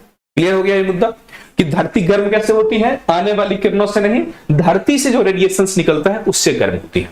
अब इस टेक्निक को समझने के बाद अब यहां हम लोग पढ़ते हैं क्या है। इसमें पहला स्टेटमेंट है कि पार्श्विक किरणें, अर्थात इसको पार्थिव किरणें लिखना चाहिए, टेरिटोरियल। अब अंग्रेजी वर्जन में देखेंगे आपको पता चलेगा कि धरती से निकलने वाली किरणें की तुलना में आगम किरणें, जो सूरज से इनकमिंग है, विकिरण से वायुमंडल अधिक गर्म हो जाता है। ये गलत है, क्योंकि गर्म किससे होता है? इससे होता है। दूसरा है कि वायुमंडल में कार्बन डाइऑक्साइड और ग्रीन हाउस गैस दीर्घ तरंग, अर्थात लॉन्ग वेवलेंथ विकिरण के अच्छे अवशोषक हैं। ऑब्वियसली बात है, हमने कहा कि जब पैकेट बड़े बड़े होंगे तो वायुमंडल में एब्जॉर्ब हो जाएंगे, और इसी गैस को ग्रीन हाउस गैसेस कहते हैं। जैसे कार्बन डाइऑक्साइड है, जलवाष्प है, या अन्य जो भी गैसेस हैं वो बहुत तेजी से इन वाष्पों को सोखता है, इसीलिए उनको ग्रीन हाउस गैसेस भी कहा जाता है। तो अभी यहाँ ग्रीन हाउस की चर्चा तो नहीं है, हाँ ग्रीन हाउस की भी चर्चा है। बेसिक सा यही कंसेंस है कि ये बड़े रेडिएशंस जो लंबे तरंग दैर्घ्य वाले वेव हैं उनको ये सोखता है, तो अब इसे सोखता है इसलिए धरती गर्म होती है। तो वायुमंडल में कार्बन डाइऑक्साइड और अन्य ग्रीन हाउस जितने भी होंगे दीर्घ विकिरण के अच्छे अवशोषक हैं। ये लाइन सही है, ये लाइन क्या लिखा है? उल्टा लिखा है, इसलिए कथन 1 गलत होंगे, कथन 2 सही होंगे। तो ऑब्वियसली इसमें ऑप्शन कौन होगा? डी, कथन 1 सही नहीं है बल्कि कथन 2 सही है। चलिए नेक्स्ट क्वेश्चन में आते हैं हम लोग। निम्नलिखित कथनों पर विचार करिए। भूमध्य रेखा पर क्षोभ मंडल की मोटाई ध्रुवों की तुलना में बहुत अधिक होती है। ऑब्वियसली ये सही होता है, थोड़ा इसके मैकेनिज्म को समझना फिर आगे बढ़ेंगे। जो हमारे वायुमंडल है, आपने पढ़ा होगा क्षोभ मंडल 8 से लेके 18 किलोमीटर तक होता है। 8 to 18 किलोमीटर के आसपास हमारी क्षोभ मंडल या ट्रोपोस्फेयर की ऊंचाई होती है। प्रश्न उठता है ये 8 से 18 किलोमीटर का वेरिएशन क्यों होता है? इसके कुछ मैकेनिज्म समझ लोगे फिर आपको उत्तर समझ में आ जाएगा, क्योंकि ये बहुत ही ट्रिकी क्वेश्चंस हैं। उस ट्रिकी क्वेश्चन का समझ लो। जैसे हमारी धरती है तो चारों ओर इसके नॉर्मली वायुमंडल तो होना ही चाहिए। अब जब नॉर्मल चारों ओर इसके वायुमंडल होने चाहिए तो ये है भी, लेकिन धरती स्थिर नहीं है, धरती लगातार अपने एक्सिस पे रोटेट कर रही है, और जब एक्सिस पे रोटेट कर रही है तो टाइम तो फिक्स है। उस पर्टिकुलर टाइम में ही यहां और यहां की यदि बात करो तो इक्वेटर पे धरती की स्पीड अधिक होंगी। जैसे पंखा आपने देखा होगा कि पंखा के सेंटर में स्पीड कम होता और पंखा के ब्लेड का जो लास्ट पॉइंट होता वहां स्पीड अधिक होती। क्यों ऐसा होता? क्योंकि मान लो एक ही समय में टाइम तो फिक्स है, इतने ही टाइम में यहां का जो पार्टिकल है उसको इतने ही दूर घूमना पड़ेगा। 24 घंटा होता है रोटेशन का टाइम। अब ये 24 घंटे में इस पॉइंट को केवल इतनी ही दूर घूमना होगा, लेकिन 24 घंटे में यहां वाले पॉइंट को इतनी दूर घूमना होगा। नतीजा ये होगा कि यहां स्पीड कंपैरेटिवली अधिक होता है। अब जब स्पीड अधिक होंगे तो दो फोर्स होते हैं, डिटेल क्लास में हमने डिस्कशन करवाई है, वहां आप देख लेना, अभी बेसिक से समझ लो कि दो फोर्स होते हैं, सेंट्रीपिटल और सेंट्रीफ्यूगल। अब एक होता है अभिकेंद्रन जो अंदर की ओर खींचता है, और एक होता है अपकेंद्रन जो बाहर की ओर धक्का देता है। धरती के घूर्णन के चलते, और जो अपकेंद्रीय बल है जो बाहर की ओर धक्का देता है, वो जहां स्पीड अधिक होंगी वहां वो अधिक होगा। क्योंकि धरती के विषुवतीय रेखा क्षेत्र में अपकेंद्रीय बल अधिक होता, सेंट्रीफ्यूगल फोर्स अधिक होता, नतीजा वायुमंडल को ये ऊपर की ओर धक्का देता है, और उस धक्का देने के चलते उसके और भी कारण होंगे, ग्रेविटेशनल फोर्स मूल कारण होता है। इस धक्का देने के चलते यहां जो ग्रेविटेशनल पुलिंग है, अर्थात धरती की जो खींचने की शक्ति है, वो यहां कम हो जाता है। तो अब एक तो धक्का भी दे रहा है और धरती की खींचने की कैपेसिटी भी कम हो रहेगी। नतीजा ये होगा कि जो वायुमंडल की सतह होंगे वो काफी ऊपर तक फैल जाएंगे। उल्टा हम इक्वेटर पे आते हैं, नतीजा क्या होगा, यहां स्पीड बहुत मिनिमम हो रहा है। इन स्पीड मिनिमम होने के चलते सेंट्रीफ्यूगल फोर्स, जो अपकेंद्रीय बल है, वो बहुत कम हो जाएगा और केवल सेंट्रीपिटल फोर्स की मात्रा अधिक होंगी, अर्थात अभिकेंद्रीय जो केंद्र की ओर खींचता है वो बल अधिक हो जाएगा। नतीजा ये होगा कि यहां धक्का लगाने वाला तो कोई नहीं होगा, खींचने वाले सारे होंगे। नतीजा यहां वेट अधिक हो जाएगा, भार बढ़ जाएंगे। इसलिए प्रश्न पूछा जाता है कई बार कि वेट किधर होंगे अधिक। इक्वेटर पे सामान्यतः वेट किसी चीज का कंपैरेटिवली कम होता है और ध्रुव पे सबसे ज्यादा वेट होता है। नतीजन क्या होंगी कि यहां जो वायुमंडल है वो आपस में ही चिपक जाएंगी, आपस में वायुमंडल को खींच लिया जाएगा। इसीलिए वायुमंडल की हाइट यहां केवल 8 किलोमीटर के आसपास, जबकि यहां क्या होगा 18 किलोमीटर के आसपास है। तो इसका जो मूल कंसेंस क्या है, धरती के घूर्णन और ग्रेविटेशन, इन दो चीजों के चलते वायुमंडल की मोटाई क्षोभ यहां ध्रुवों पर बहुत मिनिमम होती है और यहां जो इक्वेटर वाला हिस्सा विषुवतीय रेखा यहां अधिक ऊंचाई तक होता है। क्लियर हुआ? अब इस स्टेटमेंट को हम पढ़ते हैं। भूमध्य रेखा पर क्षोभ मंडल की मोटाई ध्रुवों की तुलना में बहुत अधिक है। ऑब्वियसली 8 और 18 अर्थात दुगुना से भी ज्यादा, बहुत अधिक हो गया। ये स्टेटमेंट सही ही है। इसके बाद भूमध्य रेखा पर प्रबल संवहनीय धाराओं के द्वारा उष्मा को अधिक ऊंचाई तक ले जाया जाता है। ऑब्वियसली ये लाइन भी सही है, क्योंकि इक्वेटर पे सूरज की रोशनी कितने तक मिलेंगी। यहां यदि हम बात करें तो ट्रॉपिक ऑफ कैंकर, कर्क और मकर रेखा के बीच ही सूरज होती है। अब सूरज जब कर्क और मकर रेखा के बीच में ही हमेशा उपस्थिति में होगा, तो नतीजा ये होगा कि गर्मी इस हिस्से में ही अधिक होंगी। तो गर्मी होंगे तो यहां संवहनीय धारा, कन्वेंशनल करंट चलती है। नतीजा ये होगा कि उष्मा का नीचे से ऊपर की ओर फैलाव होता है। ये सही स्टेटमेंट है। लेकिन अब प्रश्न उठता है, यह भूमध्य रेखा पर संवहनीय धारा अधिक ऊंचाई तक ले जाता है। ऑब्वियसली जब ऊंचाई संवहनीय धारा होगी, संवहनीय धारा के द्वारा उष्मा काफी ऊंचे तक चली जाएगी। अब यहां प्रश्न देखो, यहां क्या पूछ रहा है। ऊपर दोनों सही है, ये भी सही है, ये भी सही है। उपर्युक्त कथनों के संबंध में निम्नलिखित कथन कौन सा सही है?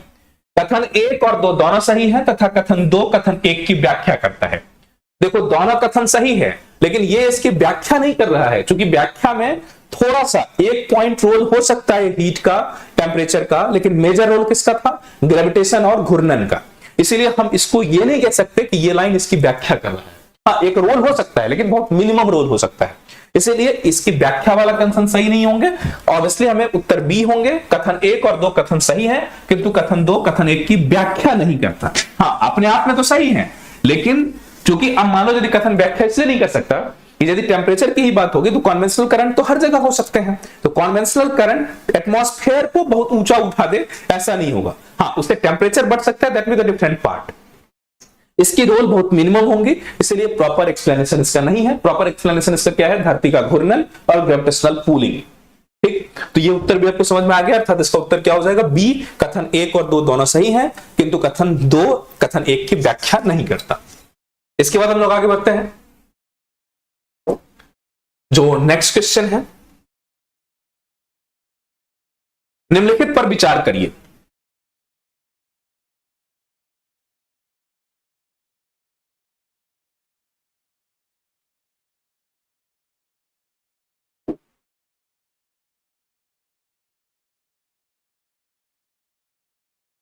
इसमें है पायरोक्लास्टी मलबा। पायरोक्लास्टी मलबा ये ज्वालामुखी कंसन से, ज्वालामुखी के विस्फोट से निकलता है। पायरोक्लास्टिक मलबा कुछ ऐसे होते हैं, बहुत सख्त चिपचिपे प्लास्टिक की तरह कुछ चीजें होती हैं, बहुत सख्त होता है और ये बहुत खतरनाक होता है। ये बड़े बड़े चट्टानी टन होते हैं, जो टुकड़े होते हैं, जो ज्वालामुखी विस्फोट में सामान्यतः निकलता है। तो ज्वालखंडास्मी, खंडास्मी का मतलब होगा बड़े बड़े पत्थरों के टुकड़े। सामान्यतः बहुत चिपचिपा होता है, चिपचिपे होने के चलते इसके साइज काफी बड़े हो जाते हैं। तो पायरोक्लास्टी मलबा ऑब्वियसली होता ही है। राख और धूल ऑब्वियसली निकलता है ज्वालामुखी से। नाइट्रोजन के यौगिक, नाइट्रोजन ऑक्साइड निकलता ही है, यह सामान्यतः सबसे कम निकलता है नाइट्रोजन ऑक्साइड, लेकिन नाइट्रोजन के ऑक्साइड भी निकलते हैं वोल्केनिक इरप्शन में। और सल्फर यौगिक, आपको पता ही होगा सल्फर का यौगिक सामान्यतः सबसे ज्यादा इसी से निकलता है, और इसीलिए यहां जब गर्म जल के सोते एक्सेट्रा का आपने नाम सुना होगा, वो सब इसी से बनता है। ये चारों ही पॉइंट्स हैं उपयुक्त में से कितने ज्वालामुखी उद्गारों के प्रमुख उत्पाद हैं, तो सभी इसमें प्रमुख उत्पाद हैं, अर्थात ये 1 2 3 4 अर्थात इसके सभी 4 इसके आंसर हो जाएंगे डी। हाँ, नाइट्रोजन यौगिक यदि कहा जाए तो इसकी मात्रा कम होती है अन्य की तुलना में, लेकिन फिर भी इतना कम नहीं होता कि इसे इग्नोर किया जा सकता है, इसलिए हम ये कह सकते हैं कि चारों ही पार्ट ज्वालामुखी उद्गारों के उत्पाद हैं। ये बेसिक सा फैक्चुअल क्वेश्चन था, इसमें बहुत ज्यादा कुछ करना नहीं था। नेक्स्ट क्वेश्चन में आएंगे हम लोग।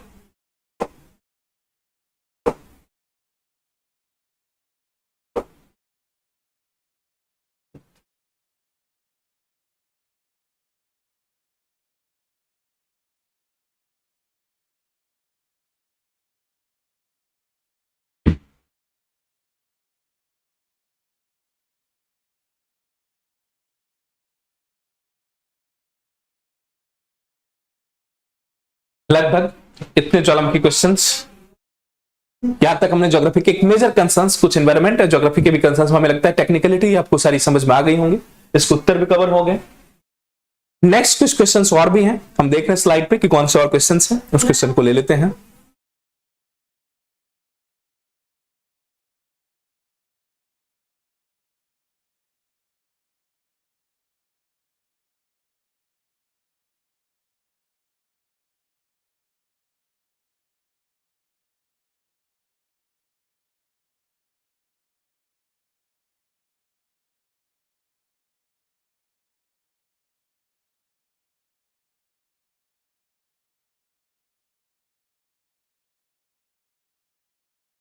कुछ और अन्य क्वेश्चंस हैं, जब तक स्लाइड पे आ रहा है तब तक।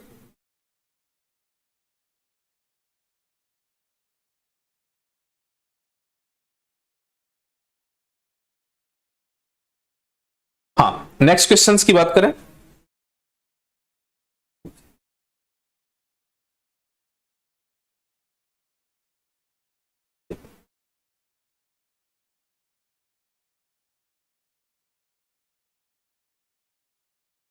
क्वेश्चन नंबर 34, इस क्वेश्चन में आएंगे हम लोग। यह है कि जनवरी माह में समतापी रेखाओं, समतापी मानचित्रों आइसोथर्मल मैप में प्राप्त कौन सा निष्कर्ष सही है। सबसे पहले समझ लो समतापी मानचित्र क्या होता है, आइसोथर्मल लाइंस क्या होते हैं। आइसोथर्मल मैपिंग का मतलब यह होगा कि हम धरती पे ऐसे ऐसे पॉइंट को एक साथ मिलाते हैं जहां टेम्परेचर सामान्यतः एक जैसा होगा, अर्थात जहां एक समान तापमान वाले लाइन को एक लाइन में मिला देते हैं। तो पूरी दुनिया में या पूरी ग्लोब पे जहां हम मैपिंग करते हैं, जैसे मान लो ग्लोब ये है, तो इसमें अब मान लो x डिग्री टेम्परेचर कहीं है, यहां है, यहां है, यहां है, यहां x डिग्री टेम्परेचर। अब x डिग्री टेम्परेचर में जहां भी होंगे तो इस लाइन को ऐसे ऐसे जो मिलाया जाएगा, तो एक टेम्परेचर मतलब एक, जैसे मान लो 30 डिग्री टेम्परेचर है, तो जहां जहां भी 30 डिग्री टेम्परेचर उसको एक लाइन में मिलाया जाएगा, जहां जहां भी 40 डिग्री टेम्परेचर उसको एक लाइन में मिलाया जाएगा, एंड सो ऑन। मतलब ये कहा जाए कि एक समान तापमान वाले पॉइंट को मिलाने के बाद जो मैप बनता है उस मैप को कहा जाता है आइसोथर्मल मैपिंग या समतापी रेखाओं। अब ये चूंकि धरती पे बहुत सारे उबड़ खाबड़ हैं, धरती पे पानी एक्सेट्रा की मात्रा अलग अलग है, धरती के घूर्णन होते हैं, लैंडस्केप अलग अलग होते हैं, जो मिनरल्स है या जमीन के जो बनावट है, कंपोजिशंस है, वो डिफरेंट होता है। नतीजन धरती पे सूरज की रोशनी का एब्जॉर्प्शन और रिफ्लेक्शन, एल्बिडो इफेक्ट या जो भी हम इफेक्ट्स की बात करें, वो सारी इफेक्ट से चलते धरती पूरी सतह पे बराबर के हिसाब से गर्म नहीं होती, कहीं गर्म अधिक होती है, कहीं गर्म कम होती है। नतीजन ये जो आइसोथर्मल लाइंस हैं वो कुछ इस तरह जैसे भी होंगे बनेंगे, वो पूरा का पूरा स्ट्रेट लाइन नहीं होगा। और फिर चूंकि टेम्परेचर हमने कहा कि सूरज की रोशनी के आगम, उसके साथ साथ वहां के जो कंसर्न्स हैं, वहां ग्रीनरीज कितनी है, वहां पानी कितना है, वहां मिनरल्स कैसे हैं, जमीन की सतह की लेवल कैसी है, इन सारी चीजों पे डिपेंड करता है। इसीलिए समय के साथ साथ चूंकि सूरज की रोशनी में बदलाव होता रहता है, इसीलिए ये जो आइसोथर्मल लाइंस हैं ये परमानेंट नहीं होते, ये समय के साथ साथ बदलता चला जाता है। कॉमन सी बात है, क्यों बदलता चला जाता हो सकता है नेक्स्ट क्वेश्चन में यही पूछ ले। तो कंसर्न क्या है कि सूरज की रोशनी तो भले ही बराबर आ रही है एक पॉइंट पे, लेकिन अन्य चाहे हरितकी कितनी है, ग्रीनरीज कितने हैं, पानी कितने हैं, जमीन का कंस्ट्रक्ट, जैसे मान लो पथरीला जमीन है, तो पथरीले जमीन पे सूरज की रोशनी का एब्जॉर्प्शन अधिक होंगे, इसलिए वो ज्यादा गर्म होगा, जबकि ग्रीनरी वाला जो कंसर्न है वो कम गर्म होंगे। इसीलिए आपने सेम रोड पे देखा होगा, जो कोलटार वाला रोड है बीच में वो अधिक गर्म होता और किनारे पे ग्रीनरी कम गर्म होता है। तो ऐसी परिस्थिति में चूंकि सूरज धरती की जो गर्म है, धरती की जो गर्मी है या टेम्परेचर है, वो हर जगह डिफरेंशिएट करता है, बदलाव करता रहता है, उसमें भेदभाव होती रहती है।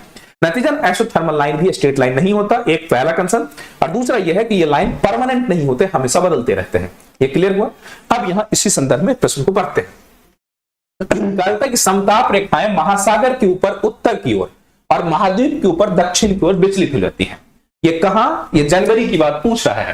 तो ऑब्वियसली जब जनवरी के माह में बात करेंगे तो जनवरी में सामान्यतः उत्तरी गोलार्ध में क्या होता है, ठंडी होती है नॉर्मली। अब ठंडी के टाइम में ऑब्वियसली है कि जो अब टेम्परेचर का डिफरेंस कहां ज्यादा होगा, तो महासागर में सामान्यतः टेम्परेचर का डिफरेंस बहुत ज्यादा डिफरेंस नहीं होता, जबकि जो जमीन वाले हिस्से हैं उसमें टेम्परेचर का डिफरेंस अधिक होता है, अर्थात गर्मी में अधिक गर्मी, ठंडी में अधिक ठंडी। जबकि महासागर में ठंडी और गर्मी में भी टेम्परेचर का डिफरेंस बहुत ज्यादा का अंतर नहीं होता। इसी प्रश्न में कहा था कि समताप रेखाएं महासागर के ऊपर उत्तर की ओर और महाद्वीप के ऊपर दक्षिण की ओर विचलित हो जाती है। हाँ, जनवरी के टाइम में जब महाद्वीप पे जाओगे तो थोड़ी सी ये जो समताप रेखाएं हैं उत्तर की ओर चली जाएंगी, थोड़ा सा ऊपर कर्व की ओर चला जाएगा। और जहां महासागर की ओर बात करेंगे तो महासागर में थोड़ा सा दक्षिण चला जाता है, क्योंकि टेम्परेचर का डिफरेंसेस वहां अधिक नहीं होते। पहला स्टेटमेंट ये सही है। दूसरा कंसेप्ट है कि शीत महासागरीय धाराओं, गल्फ स्ट्रीम और उत्तरी अटलांटिक प्रवाह। सबसे पहले समझ लो कि उपस्थिति उत्तरी अटलांटिक महासागर को शीतल बनाती है और समताप रेखाएं उत्तर की ओर मुड़ जाती है। अब यहां देखो कई स्टेटमेंट को जोड़ा है। सबसे पहले आप ये ध्यान रखो, गल्फ स्ट्रीम गर्म होता और जो शीत महासागरीय धाराएं हैं वो ठंडी होती है। सामान्य परिस्थिति में ये दोनों धाराएं अपोजिट डायरेक्शन से ही निकलेंगी, एक जगह मिल तो सकती है लेकिन एक साथ नहीं आ सकती, क्योंकि एक ही जगह जहां गर्म होंगी वहां ठंडा नहीं हो सकता, ठंडा जहां होगा वहां गर्म नहीं होंगे। इसीलिए ये लाइन बहुत गलत लग ही रहा है, क्योंकि जैसे शीत महासागरीय धाराएं और गल्फ स्ट्रीम की बात किया, दोनों एक साथ तो हो नहीं सकता। ऐसी परिस्थिति में एक तो ये वाला इसलिए भी गलत हो जाएगा। दूसरे कंसेंस में यहां कहा जाता है गल्फ स्ट्रीम और जो गर्म महासागरीय जलधाराएं हैं, गर्म महासागरीय जलधाराएं होती है, इसलिए ये स्टेटमेंट तो गलत हो गया। यहां होता क्या है, जो उत्तरी अटलांटिक ड्रिफ्ट है वो अटलांटिक महासागर को गर्म बना देती है। यहां अटलांटिक महासागर शीतल नहीं होता, गर्म हो जाती है। अर्थात ये स्टेटमेंट ऐसा होगा कि गर्म महासागरीय धाराएं यथा गल्फ स्ट्रीम, उत्तरी अटलांटिक प्रवाह की उपस्थिति उत्तरी अटलांटिक महासागर को गर्म कर देती है और इसीलिए समताप रेखाएं उत्तर की ओर मुड़ जाती है। इसमें इसने क्या किया, एक तो कंट्रोवर्सी यहां दे दिया कि शीत महासागरीय धारा, और दूसरा जो अटलांटिक महासागर है उसको शीतल बनाती है। शीतल नहीं बनाती, क्या बनाती, गर्म बनाती है। और ये शीत महासागरीय धारा नहीं, गर्म महासागरीय धाराएं होती हैं, जिसके प्रभाव स्वरूप ये उत्तर की ओर बढ़ता है। इसका मतलब है कि स्टेटमेंट 1 सही है, स्टेटमेंट 2 गलत है। 2 पॉइंट्स है, एक तो इसको गर्म बनाता है, दूसरा यहां उष्ण महासागरीय धाराएं होती है, शीत महासागरीय धाराएं नहीं होती है। इसका कारण क्या था, कारण हमने नीचे बता ही दिया कि जहां लैंड मास अधिक होंगे, जमीन अधिक होंगे, वहां टेम्परेचर डिफरेंस अधिक हो जाएंगे। जहां वाटर मास अधिक होंगे वहां टेम्परेचर डिफरेंस क्या होगा, कम होंगे। क्यों, अब और भी टेक्निकलिटी में जाओगे तो कहा जाता है कि जो स्पेसिफिक हीट है अर्थात विशिष्ट उष्मा, वो विशिष्ट उष्मा पानी की अधिक होती है और नतीजन पानी की विशिष्ट उष्मा चूंकि अधिक है इसलिए इसमें टेम्परेचर वेरिएशंस बहुत अधिक नहीं होंगे, जल्दी जल्दी टेम्परेचर इसमें बदलेगा नहीं। और धरती की चूंकि विशिष्ट उष्मा कम है इसलिए बहुत जल्दी जल्दी वेरिएट करना शुरू हो जाएगा। ये क्वेश्चन भी आपको समझ में आया। इसके बाद हम लोग आते हैं नेक्स्ट पॉइंट, जो 35वां क्वेश्चन है। इसमें कहा जाता है कि निम्नलिखित में से कौन से देश विश्व के 2 सबसे बड़े कोको उत्पादक के रूप में विख्यात है। इसमें कोई टेक्निकल क्वेश्चन है नहीं, फैक्चुअल क्वेश्चन है।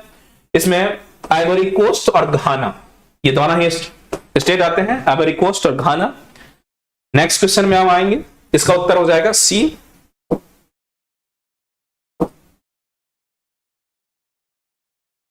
क्वेश्चन नंबर 36, पश्चिम से पूर्व की ओर प्रयागराज के अनुप्रवाह में अर्थात प्रयागराज के नीचे गंगा में मिलने वाली हिमालयों की नदियों के संदर्भ में निम्नलिखित में से कौन सा अनुक्रम सही है। यह भी कोई बहुत बड़ा क्वेश्चन नहीं है, यदि आपको मैप याद होगा या आपने क्वेश्चंस देखे भी होंगे तो आप आसानी से टिक कर सकते हो। हाँ, कुछ तर्क यहां लगा सकते हैं। हिमालय में मिलने वाले पश्चिम की नदियां, अब यहां जो नदी है इसमें आप देखो घाघरा, गोमती, गंडक और कोसी। यदि बहुत सारा सीरियल आपको नहीं भी याद हो तो आपको पता होगा कोसी कहां है, नेपाल से बहती है, बिहार तक आती है, तो सबसे जो पूरब वाला पार्ट है वो कोसी ही होगा। इसीलिए यहां तो गलत ही हो जाएगा। अब इस 2 ऑप्शन से बचेगा कि कोसी दोनों में है, सबसे पूरब में कोसी ही है, तो ये तो डिसाइड हो गया। अब यहां गोमती, गंडक और एक्सेट्रा, यहां इस दोनों में कंसेंसस हो गया। इसमें घाघरा, गोमती, गंडक और कोसी, इसमें है गोमती, घाघरा, गंडक और कोसी। गंडक भी फिक्स ही है क्योंकि गंडक भी मुजफ्फरपुर के आसपास होती है, पूर्व में ही होगा, तो कोसी गंडक तो फिक्स है। अब घाघरा गोमती में यदि बात करें तो गोमती पहले है, घाघरा बाद में है, अर्थात ऑप्शन बी होंगे इसके सही।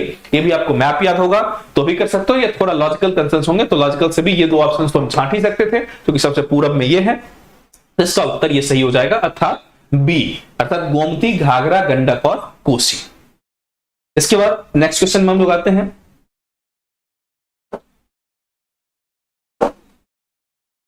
निम्नलिखित कथनों पर विचार करिए। चट्टानों के अपक्षय के कारणों में एक कारण वर्षा है, अर्थात जो रॉक्स हैं उसके अपक्षय, डिग्रेड, अर्थात रॉक्स के जो टूटने फूटने की प्रक्रिया है, रॉक्स जो खत्म होते हैं उसको कहते हैं चट्टानों का अपक्षय।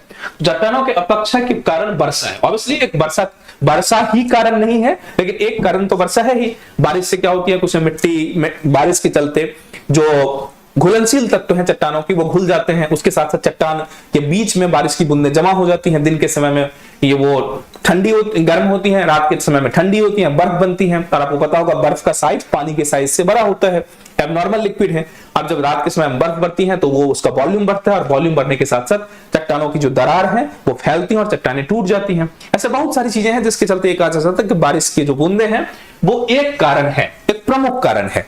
ये लाइन सही है।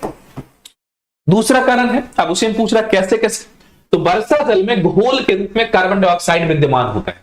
ऑब्वियसली वर्षा जल कहां है, आसमान से, मतलब हमारे एटमॉस्फेयर से आता है, और एटमॉस्फेयर में कार्बन डाइऑक्साइड है, और कार्बन डाइऑक्साइड वायु में घुलनशील, जो जल में घुलनशील है।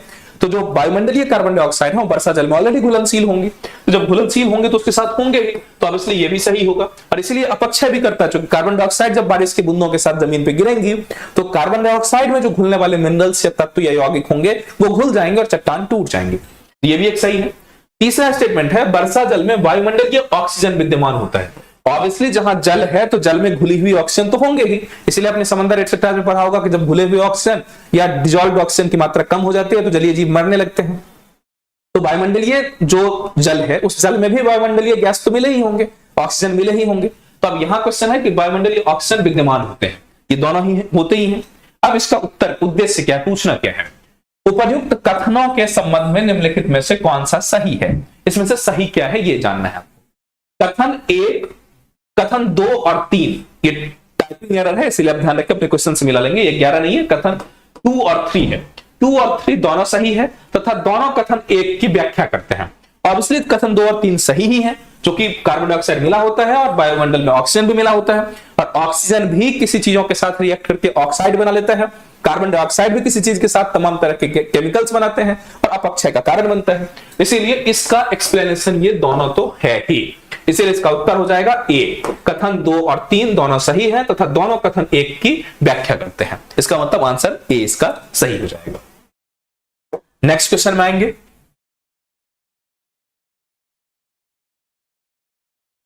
निम्नलिखित देशों पर विचार करिए। ये फिर फैक्चुअल क्वेश्चन आ जाएंगे। फिनलैंड, जर्मनी, नॉर्वे एंड रूस, उपरोक्त में से कितने देशों की सीमा उत्तरी समुद्र के साथ लगती है। इसमें कोई बताना नहीं है, आपको थोड़ा सा मैप याद होगा, थोड़ा सा भी देखेंगे तब पता चलेगा कि जर्मनी एंड नॉर्वे ये दोनों देश उत्तरी सीमा से लगते हैं। इसके अलावा बेल्जियम है, यूनाइटेड किंगडम है, ये सब भी लगते हैं, लेकिन फिनलैंड और रूस नहीं लगते। अर्थात इसके उत्तर में कौन से होंगे, बी और सी। इसमें है क्या, तो उपरोक्त में से कितने देशों की सीमा उत्तरी समुद्र के साथ लगती है, तो केवल 2, क्योंकि ये दोनों फिनलैंड और रूस लगेगा ही नहीं, उत्तरी सीमा के आसपास यही देश हैं। हमें अन्य देश नहीं भी पता हो तब भी हम कंफर्म कर सकते हैं कि ये 2 ही होंगे, अर्थात केवल 2 सही होंगे। ये फैक्चुअल क्वेश्चन। उसके बाद नेक्स्ट क्वेश्चन में आते हैं हम लोग। निम्नलिखित सूचना पर विचार करिए। यहां देखो, यहां 3 पॉइंट दिए गए हैं, जलप्रपात, छत्र और नदी। धुआंधार जलप्रपात ये एमपी का हिस्सा है, जबलपुर रीजन में आता है, आपको पता होगा, और नर्मदा नदी पर है, तो ये सही है, नर्मदा भी सही है। अब छत्र आया मालवा, ये छत्र तो मालवा एमपी में है, लेकिन मालवा में जबलपुर डिस्ट्रिक्ट नहीं आता, और धुआंधार जलप्रपात जबलपुर डिस्ट्रिक्ट में है, इसलिए ये दोनों तो सही है, लेकिन मालवा वाला हिस्सा गलत है, इसलिए पहला स्टेटमेंट गलत हो गया। मतलब ये तीनों हिस्सा जो मिला हुआ है ये पहला गलत हो गया, क्योंकि मालवा रीजन में नहीं है, जबलपुर रीजन में है। दूसरा पॉइंट क्या रहा है, हुंडरू जलप्रपात छोटा नागपुर क्षेत्र में है, ऑब्वियसली झारखंड का ही है, और जो रिवर है वो सुवर्ण रेखा रिवर है, अर्थात इसमें तीनों ही प्रॉपरली मैच है, इसका मतलब ये 2 सही है। तीसरा है गोरसप्पा, ये कर्नाटका में है और ये सबसे ऊंचा जलप्रपात है, ये आपको बेसिक सा पता होगा। ये पश्चिमी घाट ऑलरेडी कर्नाटका में है, तो पश्चिमी घाट में तो है ही। रिवर कौन सा है, नेत्रावती जो इसमें दिया है, ये रिवर नेत्रावती नहीं है, ये शरावती रिवर है, अर्थात ये गोरसप्पा जो ये कर्नाटका में है, पश्चिमी घाट तो हो ही गया, लेकिन जो रिवर का क्वेश्चन है वो गलत हो गया। रिवर कौन सा है? शरावती रिवर, इसलिए ये भी गलत हो गया, ये भी गलत हो गया। ऑप्शन सही हुआ केवल 2। अब हम लोग उत्तर में आते हैं। उपयुक्त सूचना में से कितनी पंक्तियां सही सुमेलित हैं? तो ऑब्वियसली इसमें एक ही पंक्तियां सुमेलित हैं, तो केवल एक उत्तर होगा। ये फैक्ट्स भी था और थोड़ा रीजनिंग भी था। नेक्स्ट क्वेश्चन पे आते हैं हम लोग। क्वेश्चन नंबर 40, निम्नलिखित सूचना पर विचार करिए। अब यहां है, ये पहाड़ों से संबंधित कुछ क्वेश्चंस हैं। इसमें मध्य एशिया, जिसमें बॉसजेस बलित पर्वत। अब देखो, ये जो बॉसजेस पर्वत है, ये बलित पर्वत तो है, लेकिन मध्य एशिया में नहीं है। ये यूरोप का पर्वत है, फ्रांस के आसपास का, इसलिए ये गलत हो गया। बॉसजेस बलित पर्वत है, लेकिन यूरोप में है, मध्य एशिया में नहीं है। दूसरा, यूरोप में है, ऑल्पस है, तो ये सही है, लेकिन यूरोप में भ्रंशोत्थ अर्थात ब्लॉक पर्वत, ये ब्लॉक पर्वत नहीं है, ये फोल्ड माउंटेन है, बलित पर्वत है। जो जितने भी नए पर्वत हैं वो फोल्ड माउंटेन है, न्यू एजेज माउंटेन है और काफी बड़े माउंटेन है। तो जो ऑल्पस है वो यूरोप में तो है, फ्रांस के आसपास ये भी है, लेकिन ये माउंटेन कौन सा? फोल्डेड माउंटेन, बलित पर्वत है। इसका मतलब ये भी गलत हो गया। इसमें माउंटेन्स के टाइप गलत हो गए, इसमें माउंटेन का जगह लोकेशन गलत हो गया। तीसरा है उत्तरी अमेरिका, एप्लेशियन और बलित पर्वत। उत्तरी अमेरिका के प्रायशः जो किनारे वाले पर्वत हैं वो चूंकि दो टेक्टोनिक प्लेट्स के ऊपर बने हैं, टेक्टोनिक प्लेट से टक्कर के ऊपर बने हैं, इसलिए प्रायशः वो हिस्सा जहां भी टेक्टोनिक प्लेट की टक्कर से बनती है वो बलित पर्वत ही होती हैं। तो उत्तरी अमेरिका के प्रायशः जो माउंटेन्स हैं वो फोल्डेड माउंटेन्स में आते हैं। तो ये सही है, उत्तरी अमेरिका, एप्लेशियन और बलित पर्वत, ये सही है। उसके बाद आता है दक्षिण अमेरिका।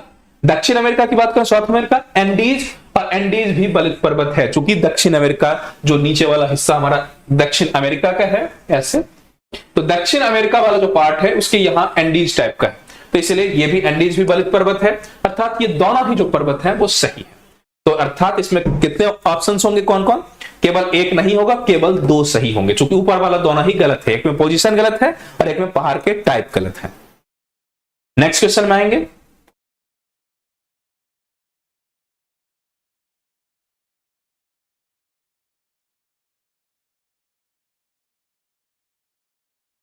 यहां क्वेश्चन नंबर 41, यह है जीव सिकाडा या साइकेडा। ये सिकाडा या साइकेडा एक कीड़े की प्रजाति होती है।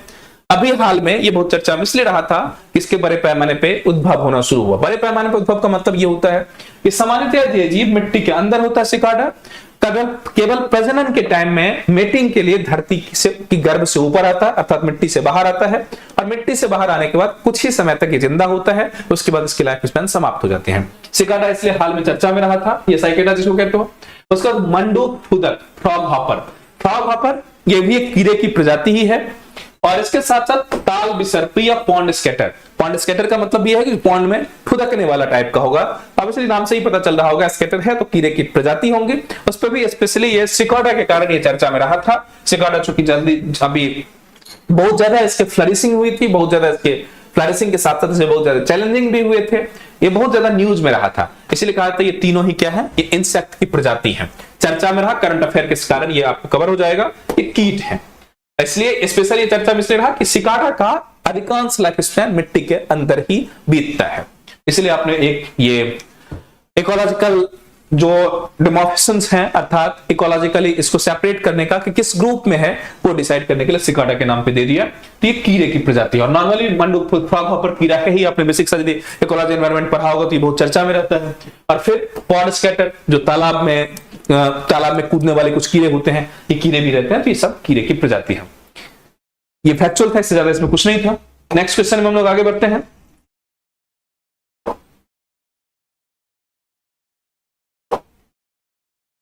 निम्नलिखित कथनों पर विचार करिए। बाजार में मिलने वाले अनेक च्युइंगम पर्यावरणीय प्रदूषण का प्रमुख स्रोत मानी जाती है।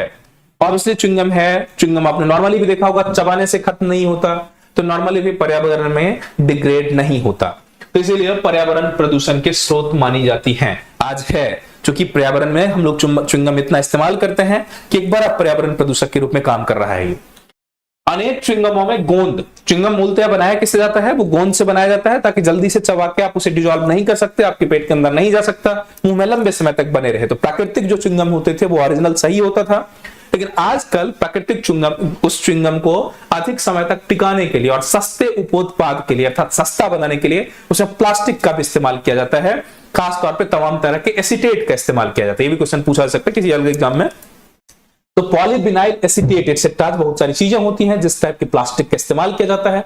उस प्लास्टिक के चलते जो च्युइंगम होता है वो थोड़ा सॉफ्ट भी बनता है और लंबे समय तक फैलने वाला या लंबे जो बड़े स्तर पे फैलने वाला बनता है, ताकि आपको च्युइंग चबाने में थोड़ा अच्छा महसूस हो। लेकिन उससे दिक्कत क्या होती है कि ओरल कैंसर का भी कारण बनता है, ये पर्यावरण प्रदूषक का भी कारण बनता है। तो सॉफ्ट, इस च्युइंगम में मूलतः उसको सॉफ्ट बनाने के लिए पॉलीविनाइल एसीटेट मिलाया जाता है और वही प्लास्टिक का रूप होता है। तो अनेक च्युइंगमों में गोंद या गम बेस के रूप में प्लास्टिक होता है। कौन होता है ये? Polyvinyl acetate. ये मिलाया जाता है, सही है। उपर्युक्त कथनों के संबंध में निम्नलिखित में से कौन सही है?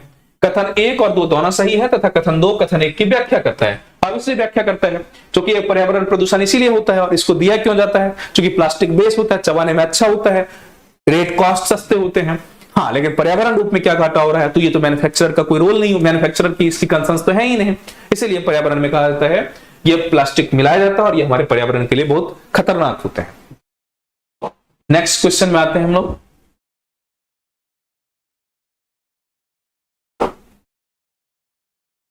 निम्नलिखित युग्मों पर विचार करिए। यह है देश और अपने प्राकृतिक आवास में पाए जाने वाला जंतु। अब इसमें है ब्राजील और एंड्री। ये जो एंड्री है ये एक लेमुरा प्रजाति की जीव है। लेमुरा प्रजाति के जीव होने के चलते ये ब्राजील में नहीं पाया जाता, ये मेडागास्कर क्षेत्र में पाया जाता है। ये चर्चा में रहा था हाल में, इसीलिए पर्यावरण में संबंधित जो चीजें, खासतौर पे जो पर्यावरण से प्रभावित जंतु हैं उनकी चर्चा में आप देखते तो ये करंट अफेयर का इश्यूज रहा था। तो मेडागास्कर में पाया जाता है एंड्री, ये लेमुरा प्रजाति की जीव है। ये लेमुरा प्रजाति, ये ब्राजील में नहीं पाया जाता, इसलिए क्या होगा? ये गलत हो गया। एल्क की जब बात करें तो ये हिरन की एक प्रजाति है, तो सामान्यतः शुष्क और ठंडे इलाकों में पाया जाता है। शुष्क और ठंडा इलाका कौन सा? तो साइबेरियाई क्षेत्र, उत्तरी अमेरिकाई क्षेत्र, उस इलाके में पाया जाता है। यह हिरन की एक प्रजाति होती है। कहां पाया जाता है ये? साइबेरियाई क्षेत्र या उत्तरी अमेरिकी क्षेत्र। आज उत्तरी अमेरिकी क्षेत्र में ही अधिक पाया जाता है। साइबेरियाई क्षेत्र या अन्य जगहों पे थोड़ी मात्रा इसकी लगभग समाप्ति की कंसर्न्स पे पहुंच गया है। इंडोनेशिया में ये नहीं पाया जाता, सवाल ही नहीं है, इसलिए ये भी गलत हो गया। कहां पाया जाता है ये? उत्तरी अमेरिका और साइबेरियाई क्षेत्र में। साइबेरियाई क्षेत्र कहां? अलास्का के आसपास का जो पार्ट है, साइबेरियाई क्षेत्र। तो ये तीसरा है मेडागास्कर बोनोबो। जो बोनोबो है वो मेडागास्कर में नहीं पाया जाता, मेडागास्कर है पूर्वी अफ्रीका, जबकि बोनोबो पाया जाता है मध्य अफ्रीका में। ये मध्य अफ्रीकी क्षेत्रों में पाया जाता है। ये अफ्रीका में तो पाया जाता है और मेडागास्कर लेकिन कहां है? ये पूर्वी अफ्रीका में है, इसीलिए ये भी गलत हो गया। एंड्री लेमूर है, मेडागास्कर में पाया जाता है अर्थात पूर्वी अफ्रीका में। इंडोनेशियन एल्क पाया जाता है कहां? उत्तरी अमेरिका, साइबेरिया क्षेत्र में। बोनोबो अफ्रीका में पाया जाता है, लेकिन वो मध्य अफ्रीकी क्षेत्रों में पाया जाता है, पूर्वी अफ्रीकी क्षेत्रों में नहीं पाया जाता। और पूर्वी अफ्रीकी क्षेत्र में ही मेडागास्कर भी है। इसका मतलब ये तीनों ही स्टेटमेंट गलत है, सही से मेल अप नहीं हुई है। इसका यदि उत्तर देखें तो कोई नहीं। कौन सा सही सुमेलित है? इसमें से कोई भी सुमेलित नहीं है। नेक्स्ट क्वेश्चन की बात करें। विश्व शौचालय संगठन, वर्ल्ड टॉयलेट ऑर्गेनाइजेशन, इसके संबंध ये भी करंट अफेयर का इश्यूज है। करंट अफेयर आपने देखा होगा तो ये चर्चा में रहा था। यह संयुक्त राष्ट्र की एजेंसियों में से एक है नहीं, ये एक एनजीओ है, इसीलिए समाप्त हो गया। अब एक जिसमें भी होगा। फिर है वैश्विक स्वच्छता संकट के समाधान पर कार्रवाई करने हेतु प्रेरित करने के लिए विश्व शौचालय शिखा सम्मेलन, विश्व शौचालय दिवस, विश्व शौचालय कॉलेज इस संगठन की पहल है। हाँ, ये तमाम इनिशिएटिव ये लोग करते हैं, इसका मतलब ये भी दूसरा लाइन सही है। इसके प्रमुख लक्ष्य कम विकसित देशों और विकासशील देशों को खुले में शौच की समाप्ति के लक्ष्य प्राप्त निधि प्रदान करती है। निधि प्रदान करने का मतलब फंडिंग करता है। तो इसका मूल काम, थोड़ी मात्रा में ये फंडिंग भी करता है, लेकिन इसका मुख्य लक्ष्य यहां लिख दिया है। तो इसका मुख्य लक्ष्य फंडिंग करना नहीं है। ध्यान रखो, यदि यहां ये नहीं होता तो ये उत्तर सही होता, लेकिन इसमें लिखा है मुख्य लक्ष्य। तो इसका मुख्य लक्ष्य फंडिंग करना नहीं है, इसका मुख्य लक्ष्य सरकार पे प्रेशर बनानी है, जो हितधारक हैं उससे प्रेशर बनानी है, लोगों में जागरूकता फैलानी है, संचेतना जगानी है, जिससे कि लोग प्रदूषण से संदर्भ में या टॉयलेट संदर्भ में जो कंसर्न है उसको फॉलो करें, उसके वैश्विक परिस्थिति के अनुकूल व्यवहार करें और जो हार्मफुल कंसर्न्स हैं उसको समाप्त करें। अर्थात ये किससे संबंधित है? मुख्य लक्ष्य इसका निधि प्रदान करना नहीं है, जागरूकता फैलाना है। जागरूकता इसका मुख्य लक्ष्य है, फंडिंग इसका मुख्य लक्ष्य नहीं है। अर्थात ये स्टेटमेंट भी गलत हो गया। अब इसमें कौन सा सही है? इसका मतलब केवल एक सही है, तो इसमें उत्तर कौन होंगे? केवल 2। क्वेश्चन 44 ये कवर हो गया। नेक्स्ट क्वेश्चन आएंगे,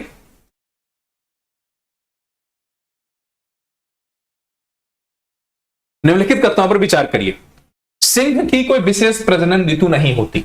हाँ, ऑब्वियसली जो तमाम जानवर आपने देखे होंगे जिसमें प्रजनन की कोई खास टाइम पीरियड होता है, उस पर्टिकुलर टाइम में ही वो लोग ब्रीडिंग करते हैं। तो सिंह जैसे जीव में ऐसा कोई टाइम फिक्स नहीं है, ये साल भर प्रजनन करता ही रहता है। ऑब्वियसली ये सही है। हाँ, सामान्यतः साल में एक बार करता है, लेकिन उस सामान्यतः साल में जो एक बार होगा वो किसी पर्टिकुलर मंथ फिक्स टाइम नहीं होगा, वो सामान्यतः हर महीने हर टाइम सिंह की प्रजनन होती है। सामान्यतः कितने होता है? इसका जो टाइम होता है 1 ईयर के आसपास होता है।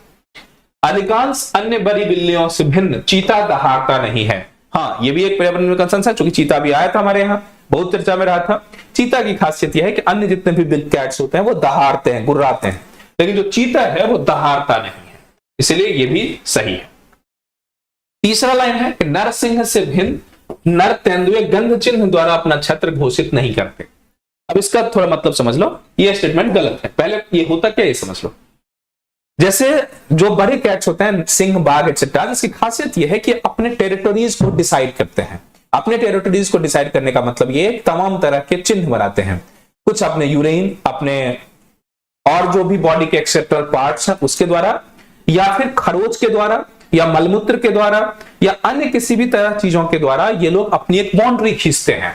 उस बाउंड्री का मतलब ये होगा कि जो दूसरे नर बाघ होंगे या दूसरे शेर होंगे या दूसरे जो सेम प्रजाति के जीव होंगे, वो जीव को पता चले कि यहां ऑब्वियसली ये इलाका शिकार करने के लिए किसी एक बाघ या शेर या किसी का है, इसमें हमें एंट्री नहीं लेनी है। या इसमें एंट्री लेने का मतलब होगा कि उस पर हमें अधिकार करना है, उसे समाप्त करना है, फिर उस अधिकार क्षेत्र को कैप्चर करना है। तो प्रायः जितने भी बड़े बिल्लियां होती हैं, जैसे बाघ है, शेर है या तेंदुआ एक्सेट्रा हैं, सब अपने अपने एरिया को डिसाइड करते हैं, और एरिया को डिसाइड करने के लिए मार्किंग करते हैं। मार्किंग कैसे करते हैं? या तो पैर पे खरोच का निशान बनाते हैं, या फिर अपने मलमूत्र के द्वारा या गंध उत्सर्जित चीजों के द्वारा, या अपनी बॉडी को पैर में रगड़ते हैं, जिस रगड़ने के द्वारा उस पैर से स्पेशल टाइप्स ऑफ गंध इमर्ज होना शुरू होता, ताकि जो दूसरे एरिया के सेम प्रजाति के जीव आए तो उन्हें पता चले कि ऑलरेडी इस इलाके में एक जीव रह रहा है और उसके क्षेत्र में दखल ना दे, या फिर उसके क्षेत्र को कैप्चर करना हो तो दखल दे और उसे फाइट करे। तो ये दोनों ही कंसर्न्स में कहा जाता है कि जो सामान्यतः जो नर जीव होते हैं वो प्रायः अपने क्षेत्र को मार्क करता है दूसरे जीवों से, दूसरे सेम जीव से बचने के लिए। तो ये काम सिंह में भी होता है, नर तेंदुए में भी होता है। इसलिए यहां क्या है, नर तेंदुए चिन्ह द्वारा अपना क्षेत्र घोषित नहीं करते, ये गलत है। नर तेंदुआ भी ऐसा ही करता है जैसा बाघ और शेर करता है। अब इसका मतलब क्या होगा? ये स्टेटमेंट सही है, ये स्टेटमेंट सही है, ये स्टेटमेंट गलत है। उपर्युक्त कथनों में से कौन सही है? तो केवल 1 और 2। इसका मतलब उत्तर इसका हो जाएगा ए। क्लियर? ये डिमार्किंग करता है। इसके बाद चले नेक्स्ट क्वेश्चन में आते हैं हम लोग।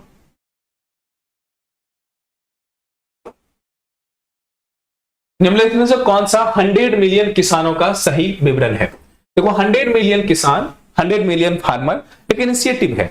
इसका इनिशिएटिव का मूल उद्देश्य यह है कि खेती किसानी को या कृषि संबंधित चीजों को संधारणीय बनाया जाए, ताकि लंबे समय तक टिके रहे, प्रदूषण की कमी हो, और जो किसानों की जीवन है या वैश्विक पर्यावरण की जो व्यवस्था है वो संधारणीय स्तर पर बने रहे। मूलतः इसका काम क्या है कि सस्टेनेबल एग्रीकल्चर करना, प्रदूषक को कम करना और गो टू नेचर की ओर बढ़ना, अर्थात प्राकृतिक चीजों की ओर बढ़ना, प्राकृतिक चीजों का इस्तेमाल करते हुए खेती एक्सेट्रा को बढ़ावा देना, ताकि सस्टेनेबल डेवलपमेंट हो सके। अब इसमें क्या है, यह नेट शून्य कार्बन प्रकृति सकारात्मक खाद्य और जल प्रणालियों पर संक्रमण को तेज करने के लिए एक मंच है, जिसका लक्ष्य किसानों की पुनरुत्थानशीलता में वृद्धि करता है। अब इसी बात है, नेट शून्य कार्बन का क्या मतलब होगा? हम जितना कार्बन ले रहे हैं उसी कार्बन का इस्तेमाल करेंगे। अर्थात आज हम लोग क्या कर रहे हैं, कोयला पेट्रोलियम डीजल जला रहे हैं। हजारों लाखों साल में जितना कोयला पेट्रोलियम जमा हुआ, पिछले 50 साल में हमने उस कोयला पेट्रोलियम को जला दिया। ये क्या हुआ? ये नेट जीरो नहीं हुआ, क्योंकि लाखों साल तक जो कार्बन जमा संग्रहित हुआ था उसको पिछले 20-30 साल में हमने जला के समाप्त कर दिया। इसका मतलब होगा कि पर्यावरण में कार्बन की मात्रा बढ़ती चली जा रही है, इससे ग्लोबल वार्मिंग बढ़ेगी, इससे वैश्विक कंसर्न्स पर प्रश्न उठेंगे और वैश्विक जो स्थिति होंगी वो डबाडोल होंगी, समाप्त हो जाएंगी। इसी से बचने के लिए नेट जीरो एग्रीकल्चर या नेट जीरो जो भी कार्यक्रम है उसको किया जाता है। नेट जीरो का मतलब वो है हुआ कि पर्यावरण में हम जितना लेंगे उतना ही उत्सर्जित करेंगे, या जितना उत्सर्जित करेंगे उतना ही लेंगे। अर्थात ये हुआ कि हम पॉल्यूशन जितना फैलाएंगे उतना ही पॉल्यूशन को कंट्रोल भी करेंगे।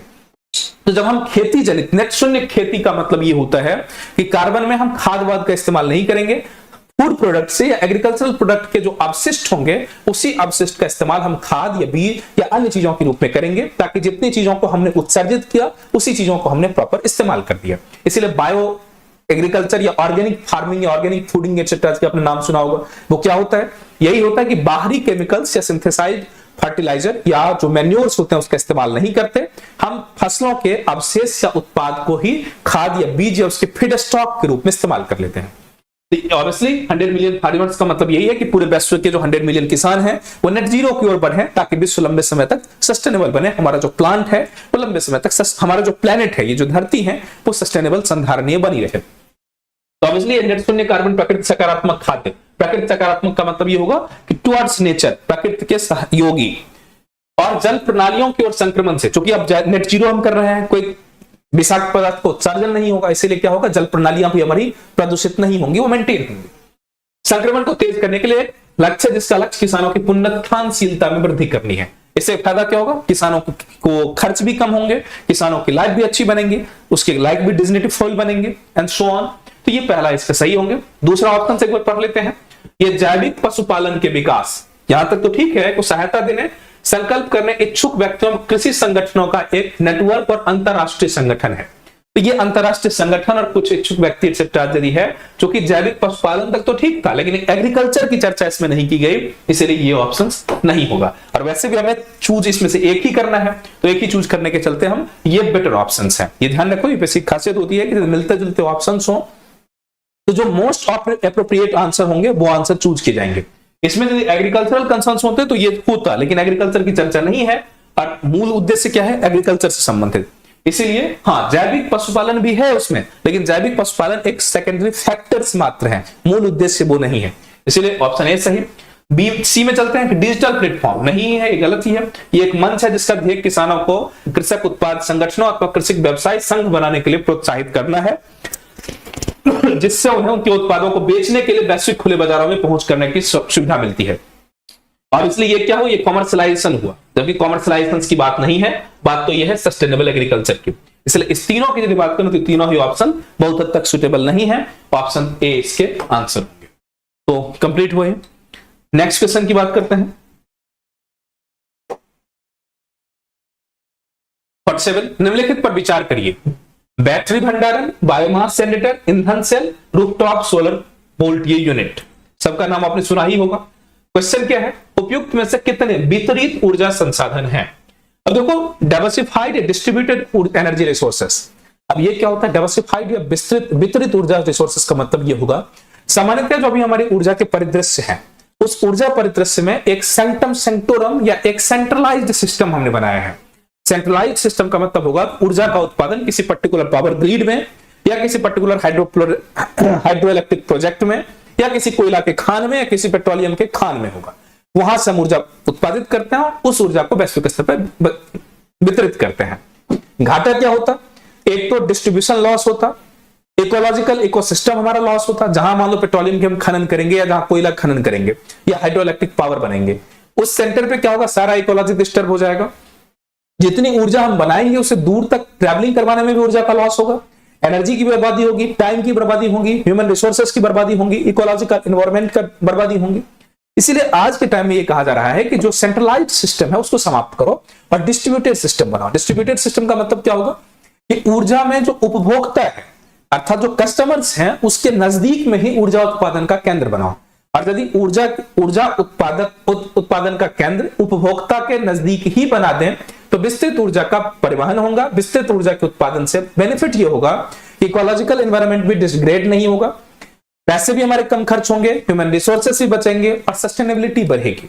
इसके तहत हमने क्या किया, जैसे आपने सुना होगा स्मार्ट ग्रिड सिस्टम हमने बनाना शुरू किया हाल में।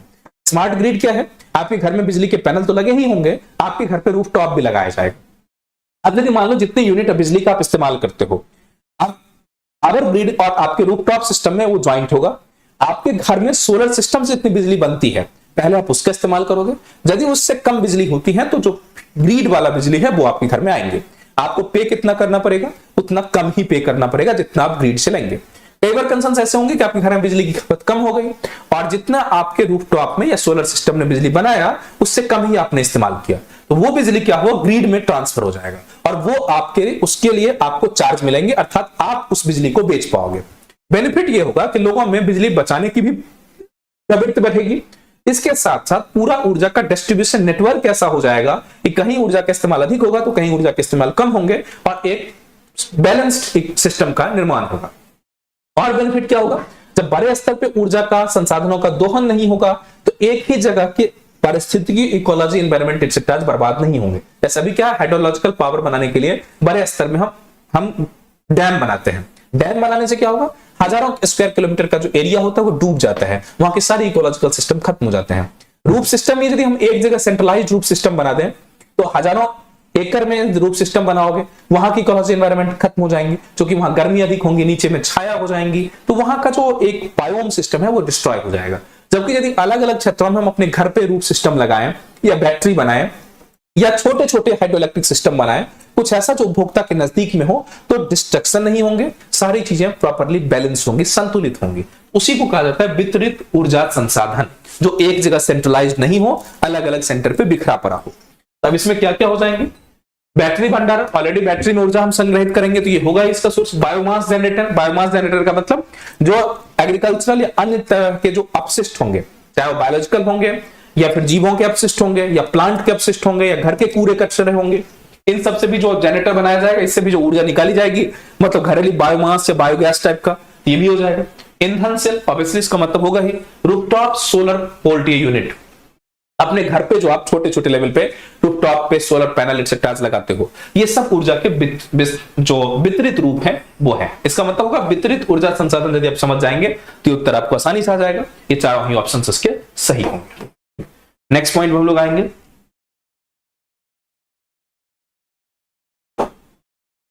निम्नलिखित में से कौन सा वृक्ष एक ऐसे कीट के साथ अद्वितीय संबंध को दर्शाता है। अद्वितीय संबंध का मतलब सामान्यतः ऐसा दूसरे जगह नहीं होता, जो इस वृक्ष के साथ सह विकसित हुआ है। सह विकसित होने का मतलब यह होगा कि वृक्ष के विकास के साथ साथ ही इस जीव का भी विकास हुआ है और वह एकमात्र कीट है जो इस पेड़ को परागित कर सकता है। यहां ध्यान रखो, ओनली वन इंसेक्ट है जो इसको पॉलिनेट कर सकता है, अर्थात परागित कर सकता है। अर्थात मतलब यदि ये कीड़ा नहीं होगा तो उसमें परागन नहीं होंगे और परागन नहीं होंगे तो उसमें फल नहीं लगेंगे। अब ऐसा जो सह संबंध है या सह विकसित होने की प्रक्रिया है वो सामान्यतः फिग के तमाम स्पीसीज में पाए जाते हैं। ध्यान रखो, सारे फिग में नहीं, कुछ जो अंजीर की प्रजातियां होती हैं उसमें ऐसे होते हैं कि अंजीर के फ्रूट के अंदर ही कुछ जीव होते हैं, कुछ कीड़े होते हैं, वो इंसेक्ट अंजीर को खा के ही बढ़ता है, बदले में अंजीर में पॉलिनेशन कराता है। पॉलिनेशन का मतलब ये हुआ कि एक फूल से दूसरे फूल तक जो उसके मेल पार्ट या फीमेल पार्ट से जो भी कुछ बायोलॉजिकल कंसेप्ट को ट्रांसफर करने हो, पॉलन ग्रेन का ट्रांसफर करना हो, जिससे उसमें निषेचन हो और फल और फूल बने, वो काम भी यही कीट करता है। और ये हजारों वर्ष में ऐसा इवोल्यूशन हुआ है कि अब हालात ये बनी कि ये कीड़े उसी अंजीर में ही होते हैं, उसी के साथ रहते हैं, उसी अंजीर को ही खाते हैं और बदले में अंजीर को पॉलिनेट करवाते हैं। पॉलिनेट करने का मतलब अंजीर को ये फल फ्रूट लगने में ये सहायता करते हैं। ये ऐसा अंजीर का एग्जाम्पल है। फिग वास्प इसका नाम होता है। कुछ बर्रे होते हैं, बर्रे के स्पेशल टाइप्स होते हैं, उसको फिग वास्प कहा जाता है और ये अंजीर में ऐसा करता है। क्लियर हुआ? ध्यान रखो, अंजीर में इसके अलावा जो कुछ स्पीसीज हैं उस फिग में अन्य जीवों के द्वारा पॉलिनेशन नहीं हो सकता। मतलब ऐसा इवोल्यूशनरी हो गया अभी तक कि ये अब केवल और केवल फिग की जो पॉलिनेशन है इस पर्टिकुलर वास्प के द्वारा ही होता है। इसके बाद नेक्स्ट पॉइंट पे आए, निम्नलिखित पर विचार करें। तितली, मत्स्य और मंडूक अर्थात मेढक, इन तीनों की बात करें, ऊपर में से कितनों में विषाक्त जातियां पाई जाती हैं, मतलब पॉइजनस कितने हैं, या पॉइजनस या वेनमस कह लो कितने हैं। तो ऑब्वियसली ये सब, तितली में भी कुछ है जो विषाक्त होते हैं, मत्स्य कुछ मछली में है, पफ फिश वगैरह आपने नाम सुना होगा, पफ फिश वगैरह भी काफी खतरनाक होते हैं, विषैले होते हैं, और मेढक भी, कुछ मेढक भी विषैले होते ही हैं। तो ऑब्वियसली ये तीनों ही क्या होंगे कि विषाक्त होंगे। ये ऑप्शंस कंप्लीट। इसके बाद नेक्स्ट क्वेश्चन पे आते हैं। निम्नलिखित कथनों पर विचार करिए। लाल सागर में किसी भी रूप में बहुत कम वर्षा होती है। ऑब्वियसली लाल सागर में बहुत कम वर्षा होती है, ये कॉमन फैक्ट है।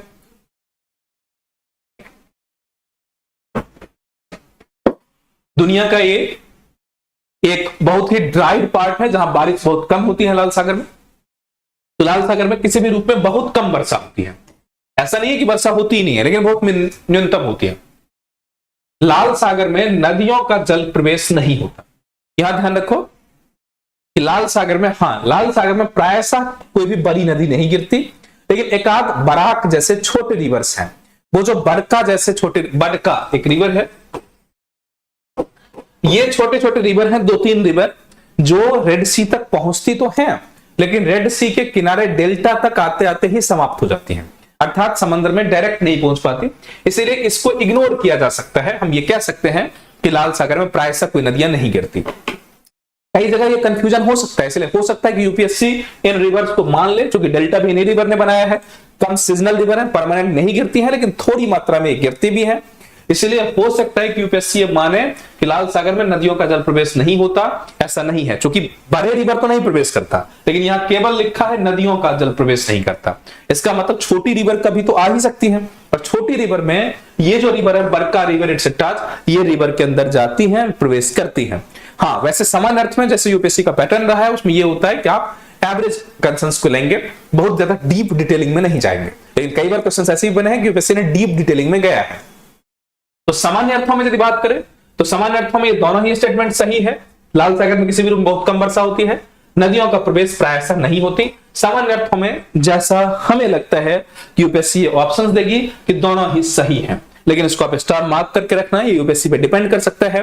हो सकता है जो कि बरका जैसे 1, 2, 3 छोटी छोटी रिवर हैं जो डेल्टा तक पहुंचती हैं कम टाइम के लिए, तो इसीलिए स्टार बना के रखो। वैसे इसका उत्तर ये होना चाहिए सी, अदरवाइज उत्तर 1 होगा। क्लियर?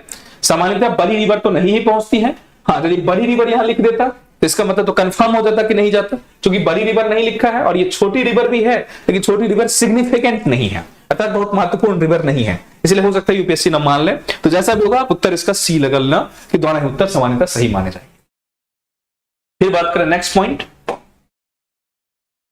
जो नेक्स्ट क्वेश्चन है, पर्यावरण संरक्षण एजेंसी के अनुसार निम्नलिखित में से कौन सा सल्फर डाइऑक्साइड उत्सर्जन का सबसे बड़ा स्रोत है? ये तो फैक्चुअल क्वेश्चन है, ये तो बेसिक से समझ लोगे। सबसे ज्यादा पर्यावरण संरक्षण का जो ये सल्फर डाइऑक्साइड का उत्सर्जन कहां होता है?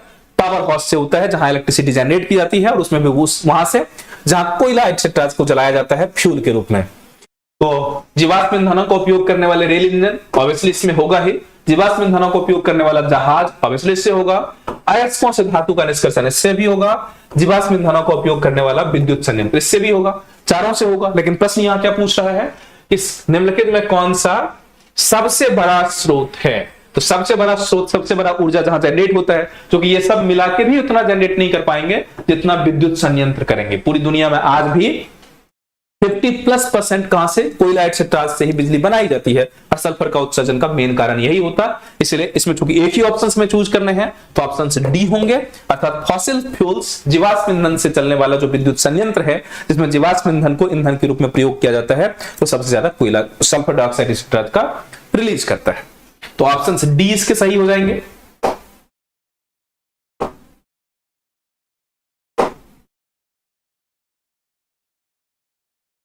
तो लगभग इकोलॉजी एनवायरनमेंट के कंसर्न्स क्वेश्चंस इतने भी थे, वो समाप्त हो गया। आई होप बेसिक सी चीजें आपको समझ में आ गई होंगी, एक आइडियाज भी आपको मिल गया होगा कि कैसे क्वेश्चंस पूछे जाते हैं, और पिछले साल के क्वेश्चंस को भी देखोगे इसी तरह होलिस्टिक अप्रोच के साथ ही पूछे जाते हैं। आई होप कि प्रीलिम्स आपका पास हो जाए, मेंस में हम लोग मिले। और जिन बच्चों ने एग्जाम नहीं दिया होगा या जिन बच्चों को अगले बार एग्जाम देना है, उन्हें एक आइडिया होलिस्टिक ये तो जरूर मिला होगा, और आप उम्मीद करते हैं आप इसी तरह पढ़ाई भी करेंगे, ताकि अगले साल जो क्वेश्चंस बनेंगे इसी कंसर्न्स को देखते हुए आपकी तैयारी को एक नई दिशा मिलनी चाहिए। और हम लोग वी होप कि हम आपके इस रास्ते में सहायक होंगे।